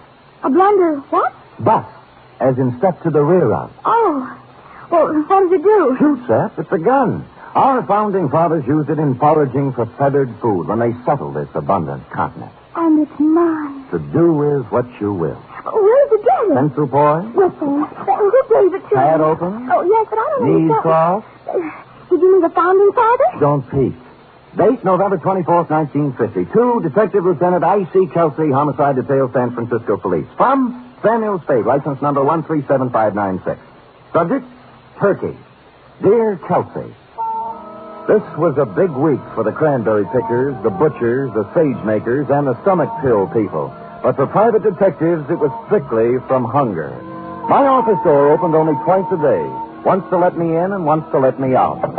And when on Wednesday I heard a knock on the door, I went into a paroxysm of delight. Come in! Come in! Come in! Entrez-vous! Entrez-vous! Airline! When I ran out of languages, I got up from behind the desk, walked to the door, and opened it. Standing there was a small, middle-aged man with a pink, bald head.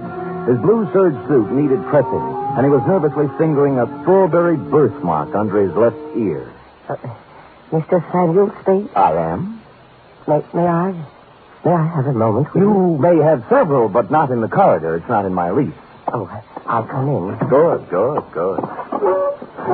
Well? Well, you'll have to excuse me, Mr. Spade. I've had so few dealings with private detectives. I find it hard to begin. Oh, perhaps I shouldn't have come at all. Goodbye. No, wait a minute. Maybe I can help you. Well, you see, Oh, what's the use? You won't believe me. Nobody does. I'd really better... Oh, now, wait. I'll believe you. All I ask is a chance. Now, let's start with your name. Oh, what, my name? Yes. Yes, my name. To begin with, you won't believe that. Oh, but I can verify it. Yes, I can.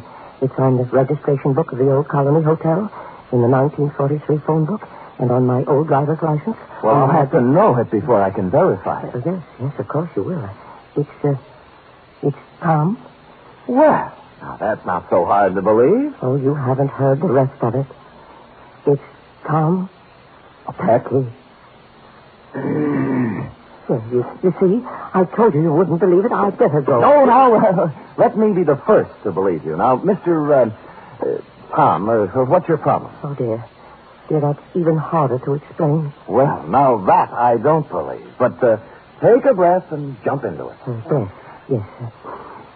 My name's Tom Turkey, and they're going to kill me for Thanksgiving.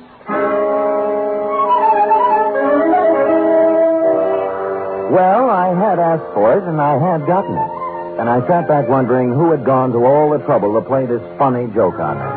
I was looking at my hand to see if there was any itching powder on it where he'd shaken it when my phone rang. I lifted the receiver, swung around on my swivel, and gazed out onto the street. It was Al Cuccio calling, a private eye whose reputation was shadier than a mushroom cellar. Hiya, Spady. Al. Haven't seen much of you lately, Spady. And I have to get together. Yeah, well, so long. Wait, I'll tell you why I called. I've had a pest in my office, keeps coming back. Thinks he's a turkey somebody wants to dress. I brushed him, but your name came up, and I just wanted to warn you. He might be in to see you. I'm confused, Al. I never knew you to turn your back on a butt. Oh, I don't want any of this one. His buttons are loose. My advice to you is to bounce him. Well, we've never traded advice before, Cuccio. Why now? Well, after all, we're in the same racket. If we can't help each other... Oh, sure, Al, sure. I appreciate it. Give me a ring. We've got to get together sometime. Yeah, when I get a free night, we'll Jimmy parking meters. Yeah, we... Huh? Oh, yeah. Parking meters. I'll see you later, Spady. I turned back to the desk, and what I saw in front of me was an empty chair. Tom Turkey had taken wing. I got up and walked to the window, and a minute later, I saw him come out of the building downstairs and start to cross the street. And then I saw something else. A large 4-ton truck was tearing down the street, picking up speed. Instinctively, I shouted a warning, and at the last second, Tom Turkey scrambled from in front of the truck and disappeared into the alleyway. The truck roared up the street, and on its side was printed in gold letters, "Haynes, you drive it." There was nothing to say it wasn't coincidence, this near mishap, but somehow I found myself intrigued and wanting to hear more of the little guy's story. He said the Old Colony Hotel. On the way, I stopped at the library, found an old 1943 phone book, and looked. He was listed. Thomas Turkey, it said. Out of curiosity, I rang the number. Hello? I wonder if you can help me. I'm inquiring about a Mr. Turkey. Turkey. This ain't his number no more. I know. Haven't had any calls for him for years. Call him name. Yeah, I know. I knew a woman named Rabbit once. Mrs. Rabbit. About Turkey, could you remember what he looked like? I don't. Hey, Manny, what Turkey look like? Huh? Yeah. Small man, around 50. Nice fellow, Manny says. Strawberry under his left ear? Strawberry under his left ear, Manny? Yeah, strawberry under his left ear. Well, thank you, madam, for your information, and thanks to Manny. Well, you're welcome, but I don't know what you're going to do with it. Old man Turkey's dead. Been dead for years. Curiouser and curiouser, I thought. They had described the man who came to my office 20 minutes ago, and now he'd been dead for years. I continued on to the Old Colony Hotel. Room, 75 cents, it said. Tom's room is 114. Who is it? Sam Spade. Oh, come in, Mr. Spade. I'm sorry I ran away. I didn't think you really believed me. Well, I'm not sure I do yet. Tell me, was that truck an accident? Oh, I don't think so, no. They made 3 attempts before to kill me. Somebody tried to push me in front of a train, and then a wheelchair full of cement dropped off a building and just missed me, and then I was shot at. Oh, who were they, and why would they want to kill you? I don't know. I just don't know. Look, let's tack. Tack? I dialed your old phone number, and the people who answered said you're dead. Oh, a lot of people think I'm dead. Yeah. Look, do you still want me to work for you? Oh, yes, please. Well, you'll have to tell me more then. I can't... I guess I'd better tell you everything. Oh, it's hard to talk about, Mr. Spade. It's not easy to admit to someone you've been a foolish man. You see, I just turned 50. I was quite tired of the life I'd led. Proper, dull, and unfruitful, except in money. My business was worrying, and so was my wife, Henrietta. This has a traditional ring. Anyway, to make it short, I decided to run away.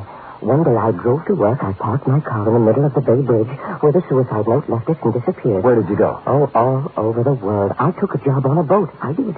On a boat. And then I settled in Sao Paulo, Brazil, under another name. Now you're back. Why? Well, maybe I got lonely. Maybe I got wiser. Maybe I felt I paid enough for my mistakes. Let's just say I'm back. I want to be with Henrietta. Have you seen her? I checked into this hotel and wrote her a letter saying I wasn't dead. I was back in San Francisco, and I wanted to come back to her if she still would have me. But I told her I wouldn't bother her unless she wanted to see me, that she could contact me here. That was a week ago. And you haven't heard from her? No, and almost right away these attempts on my life began. I see. All right, what's her address? 3118 Monroe. Oh, she's taken her maiden name again. Black. Henrietta Black. Well, come on, let's go. No, I'm not going to see her until she asks me. Well, look, you're going to my apartment. Nobody will bother you there. And you're going to see Henrietta? That's right. Oh, thank you. Thank you, Mr. Spade. You do believe me. I think I'm really ready to face the world again now. I deposited Tom in my apartment with instructions to open the door for no one but me, and then I proceeded to 3118 Monroe in the high-rent district. I was ushered through a comely portico by a Japanese maid who told me to wait in a study heavy with mahogany. In a moment, two people came in. The woman wore a black dress, silver pendant, flat shoes, and a complexion the color of apple meat. She was Miss Henrietta Black and/or Mrs. Tom Turkey. The man turned out to be Leander Luce, the lady's attorney, business manager, and canasta partner. You say you have something important to discuss with me, Mr. Spade? I do. I hope you don't mind my asking Mr. Luce to be here. Not at all. Well, Mrs. Turkey, I just talked to your husband, Tom. Mr. Spade, if you please. I say something? a rather feeble attempt at comedy, Mr. Spade. Oh, I wasn't trying for a laugh. You are Mrs. Turkey, aren't you? I was. You undoubtedly still are. I'd expected to hear another one of these cruel jokes about my name. At Thanksgiving time, Mr. Spade, someone was always going to stuff Tom, baste him, dress him, slice him. This season, they're going to kill him. They are not going to kill him. He is already dead. He's not dead, Mrs. Turkey, and you should not. I should. Yes, he sent you a letter saying he was back in San Francisco and wanted to see you. Mr. Spade, this has gone absolutely far enough. Not quite. What about the letter? I know of no such letter. I see. Well, thank you for your time. I'm sorry I bothered you. Oh, you used bad judgment in coming in the first place. Yes, maybe you're right. There was falsehood in this someplace, Lieutenant, and it stuck out like a fat girl in slack. The only thing to do was to go back to my apartment, get Tom Turkey, and confront Mrs. T with her husband in the flesh. But when I got back to my apartment building, I spotted in rapid succession, 1, an ambulance, 2, a police car, and upstairs, outside my half-opened apartment door, I spotted 3, you. I've been expecting it. What's going on, Kelsey? Yes, serious, Sam, serious. Who's that bald-headed man moving around the apartment? That's McCracken, the new medical examiner. Checking the stiff on your rug. I stepped around you, Lieutenant, and pushed the door all the way open. I saw McCracken kneeling over the body and a couple of men from homicide taking photos. I moved into the room feeling nothing good. A little guy had given me a job, and while I was yakking with his wife, somebody got to him. And in my apartment, where I'd stashed him. McCracken stood up, and I looked down at the body. Then I looked again. Who I saw wasn't Tom Turkey at all. It was the late private eye, Al Cuccio.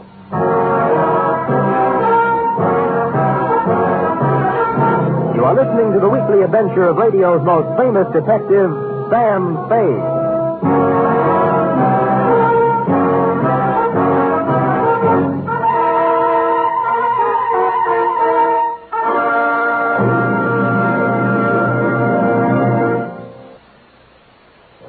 You Friday fans of Sam Spade, there's mystery on Saturday evening, too, on NBC. Tomorrow, the man called X sets out on another mission of danger and intrigue in some far-off corner of the earth. Herbert Marshall stars as the man called X, a man without a name who travels the world over protecting his country's interests. He lives by his wits, and his business is danger. He's the man called X, tomorrow over most NBC stations. For top Sunday listening, it's another broadcast of The Big Show on NBC. This Sunday, your stars include Fred Allen, Jack Carson, Mindy Carson, Ed Archie Gardner, Ed Wynn, and many, many more. And Tallulah is your MC as usual. This Sunday, it's The Big Show on NBC.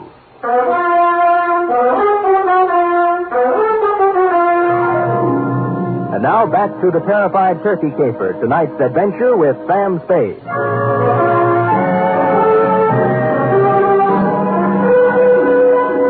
While the men from Homicide were taking pictures, etc., you and I, Lieutenant, were going round and round on the question, if I didn't kill the man found in my room, who did?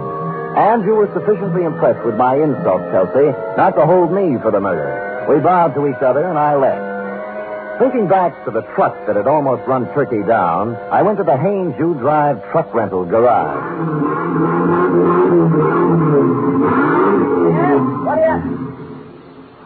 What do you want? I'm a detective. Could you give me a list of names for everybody who rented a truck from you during the past few days? Sure. He handed me a big registration book, and I read every name for the past week. For the first 5 days, they all seemed to be nice, normal, abnormal names. And then under the rentals for the day before was the name of John Smith. John had given his address as 7200 Kearney. And I happen to know that Kearney only goes up to 2000. The dispatcher said that Smith had returned the truck about 3 hours before, and he remembered him as an ugly, heavy-set, and rough-voiced character who looked like an ex-longshoreman. They had already washed the truck, so the fingerprints were all out up.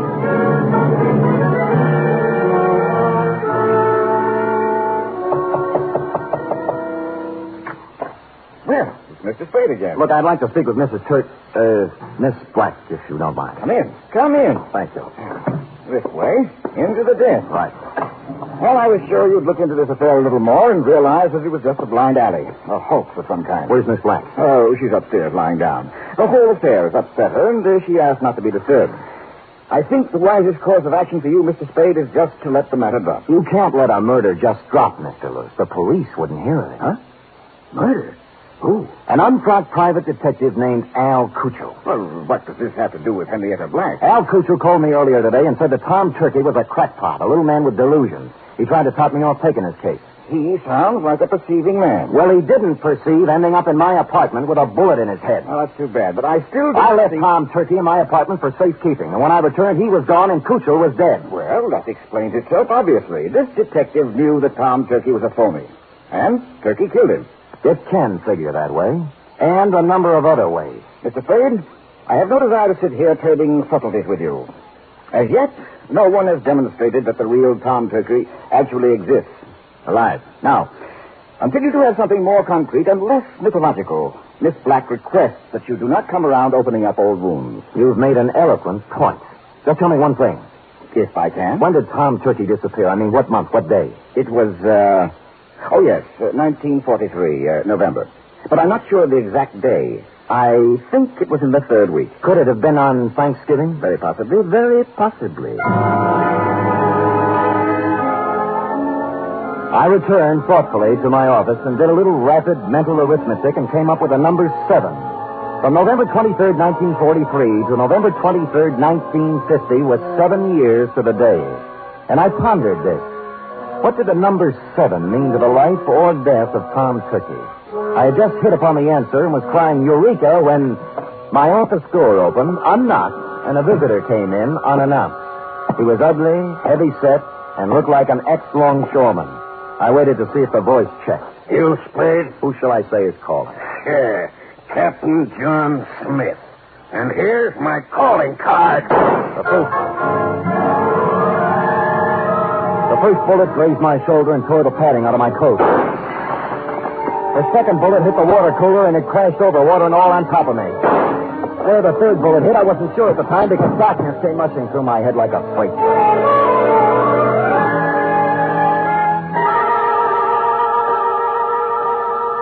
When I opened my eyes again, I expected to see St. Peter checking my ID card. But all I saw were the dust balls under my desk and a fly bathing himself in a pool of water spreading slowly over the floor. There was blood on my hand, but it came from a glass cut.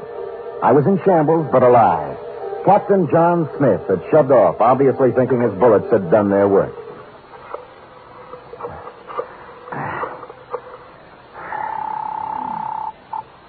Homicide, Lieutenant Kelsey. Sam, Kelsey, have you found anything more about Tom Turkey? Nothing, Sam.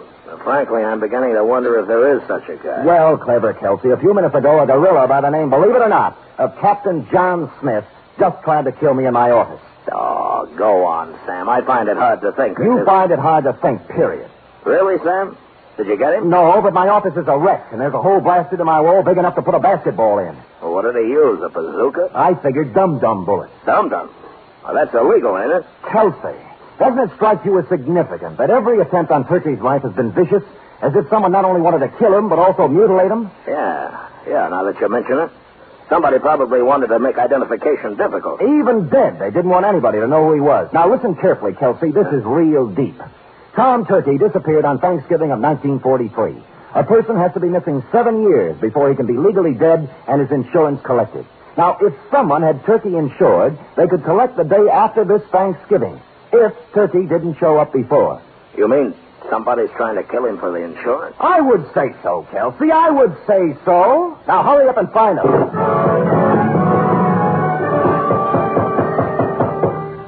When I put down the phone, I heard a heavy pounding. For a minute, I thought it was in my head, until I turned to face the door, and standing there was a small pilgrim with bandy legs in black stockings, pantaloons, white-collared coat, and stovepipe hat. Hallelujah! He wore silver buckles, and what he was pounding on the floor was an 18th century blunderbuss. Hallelujah!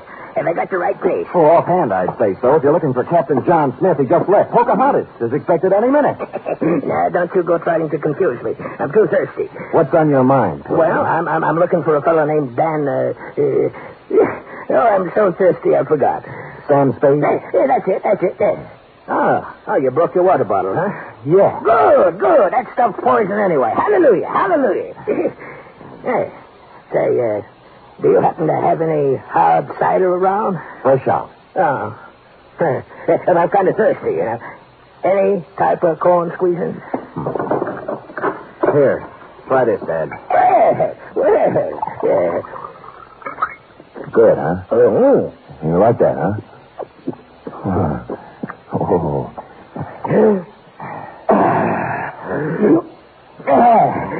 Pardon me. But before we go, do you suppose we could have a little something for the road? It's bitter cold.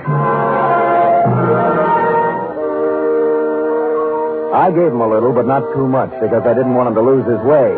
He walked me right down Market Street so he could look in the liquor store windows. He said it gave him a comfortable feeling to know there was so much good in the world.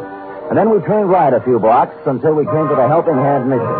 Across its gray front, a banner promised special holiday food and comfort to the unfortunate. And on the street in front of it, there was a brass band sending out signals to the fraternity that any minute the great feast of Thanksgiving would begin. The band members and other volunteer workers were all dressed as pilgrims, with quaint conceit. My pilgrim led me to a dark corner of the clubroom, and sitting there unhappily was none other than Tom Turkey. Hello, Mr. Spade. Oh, hello, Tom. What happened to my apartment? Why did you run away? Well, I was afraid. You told me not to answer the door until you came back. Well, somebody knocked on the door and said it was you, so I opened it, and 2 men came in. Tell me, was one of them Al Cuccio? Yes, the detective. The other man was a big, ugly-looking fellow, and when they saw I was alone, they started arguing. About what? Well, the detective said that now that he brought the ugly man there, he wanted his money. Yeah? The ugly man pulled a gun, and they started to fight. Oh, dear, I slipped out the door, and when I was halfway downstairs, I heard a shot and kept on running. Well, Al Cuccio is dead. Oh, my. I thought so. This was the only place I could think of to hide. Oh, when Henrietta finds out I've been mixed up in a murder, she'll never take me back. Henrietta. Hey, tell me, did your wife ever have any insurance on you? Oh, before I ran away, she did. A $50,000 policy, but, that would have lapsed by now. Maybe. Did it have a suicide clause in it? A suicide? Yeah. Well, no. No, it didn't. I remember. Yeah, you'd like to talk to Henrietta, wouldn't you? All right, here's her phone number. Call her up and tell her where you are. Oh, dear, I don't think I could. I'm too frightened. You've got to do something to help yourself. If you don't, by midnight, you might be a cold turkey. Oh. I'm sorry, it just slipped out. All right, I'll do it.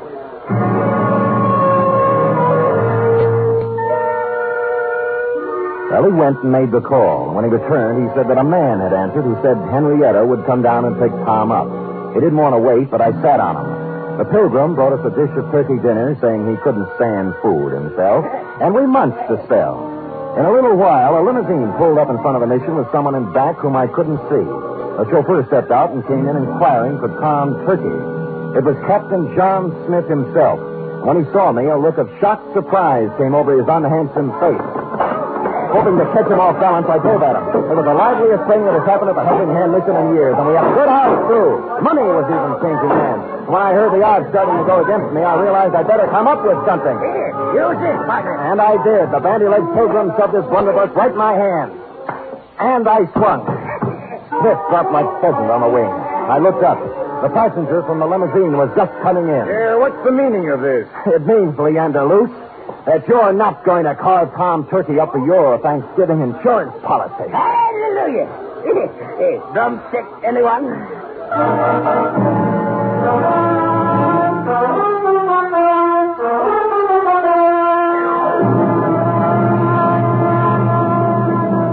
Period. End of report. Sam, I don't understand. Well, it's as plain as the cranberry stain on your dress, huh? Luce, as Henrietta's business manager, had her power of attorney. And secretly, he kept making the payments on Tom Turkey's insurance policy. Oh, and then he'd collect for Henrietta and keep the money himself. Effie, sometimes your lightning mind frightens me. Now, go type that up. 3 chimes mean good times on NBC. There's fun and laughs with the chimes later tonight when Ed Gardner stars in Duffy's Tavern. As usual, Duffy won't be there, but Archie the manager will definitely be on hand to serve his blue plate special of grilled English language. This Sunday, the big show comes your way again. Tallulah will be your hostess, and the stars include Fred Allen, Jack Carson, Ed Wynn, Meredith Wilson, and many, many more. It's the big show, Sunday, on NBC.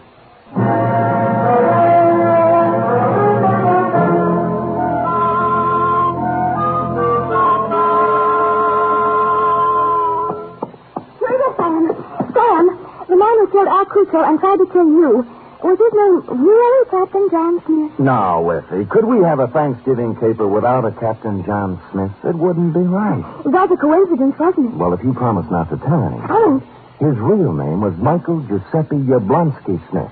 I called him John for short. You're so kind. Are we going over to your mother's for cold turkey snacks? Well, all right, but I don't think there'll be much left. Oh? You see, my cousin Judy couldn't find a little boy. And Mother phoned and said they just found him. He was inside the turkey, eating his way out. Effie, is there no way to curb that tongue of yours? There's one way. Well, come here. Oh,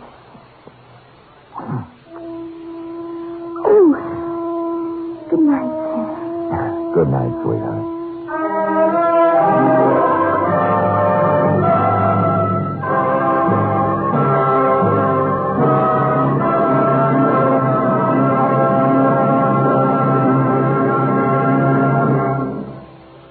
The Adventures of Sam Spade are produced, edited, and directed by William Spear. Sam Spade was played by Stephen Dunn. Lorene Tuttle is Effie. Script for tonight's adventure by Larry Roman and John Michael Hayes. Musical scoring by Lud Gluskin, conducted by Robert Armbruster.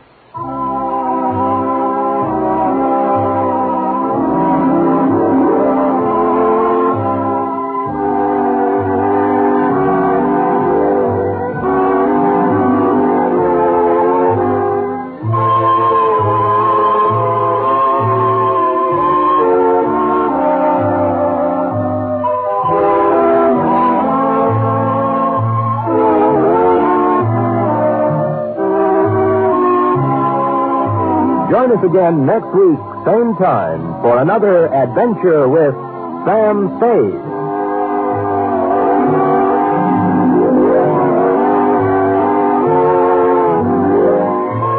Hear the magnificent Montague, then visit Duffy's Tavern on NBC.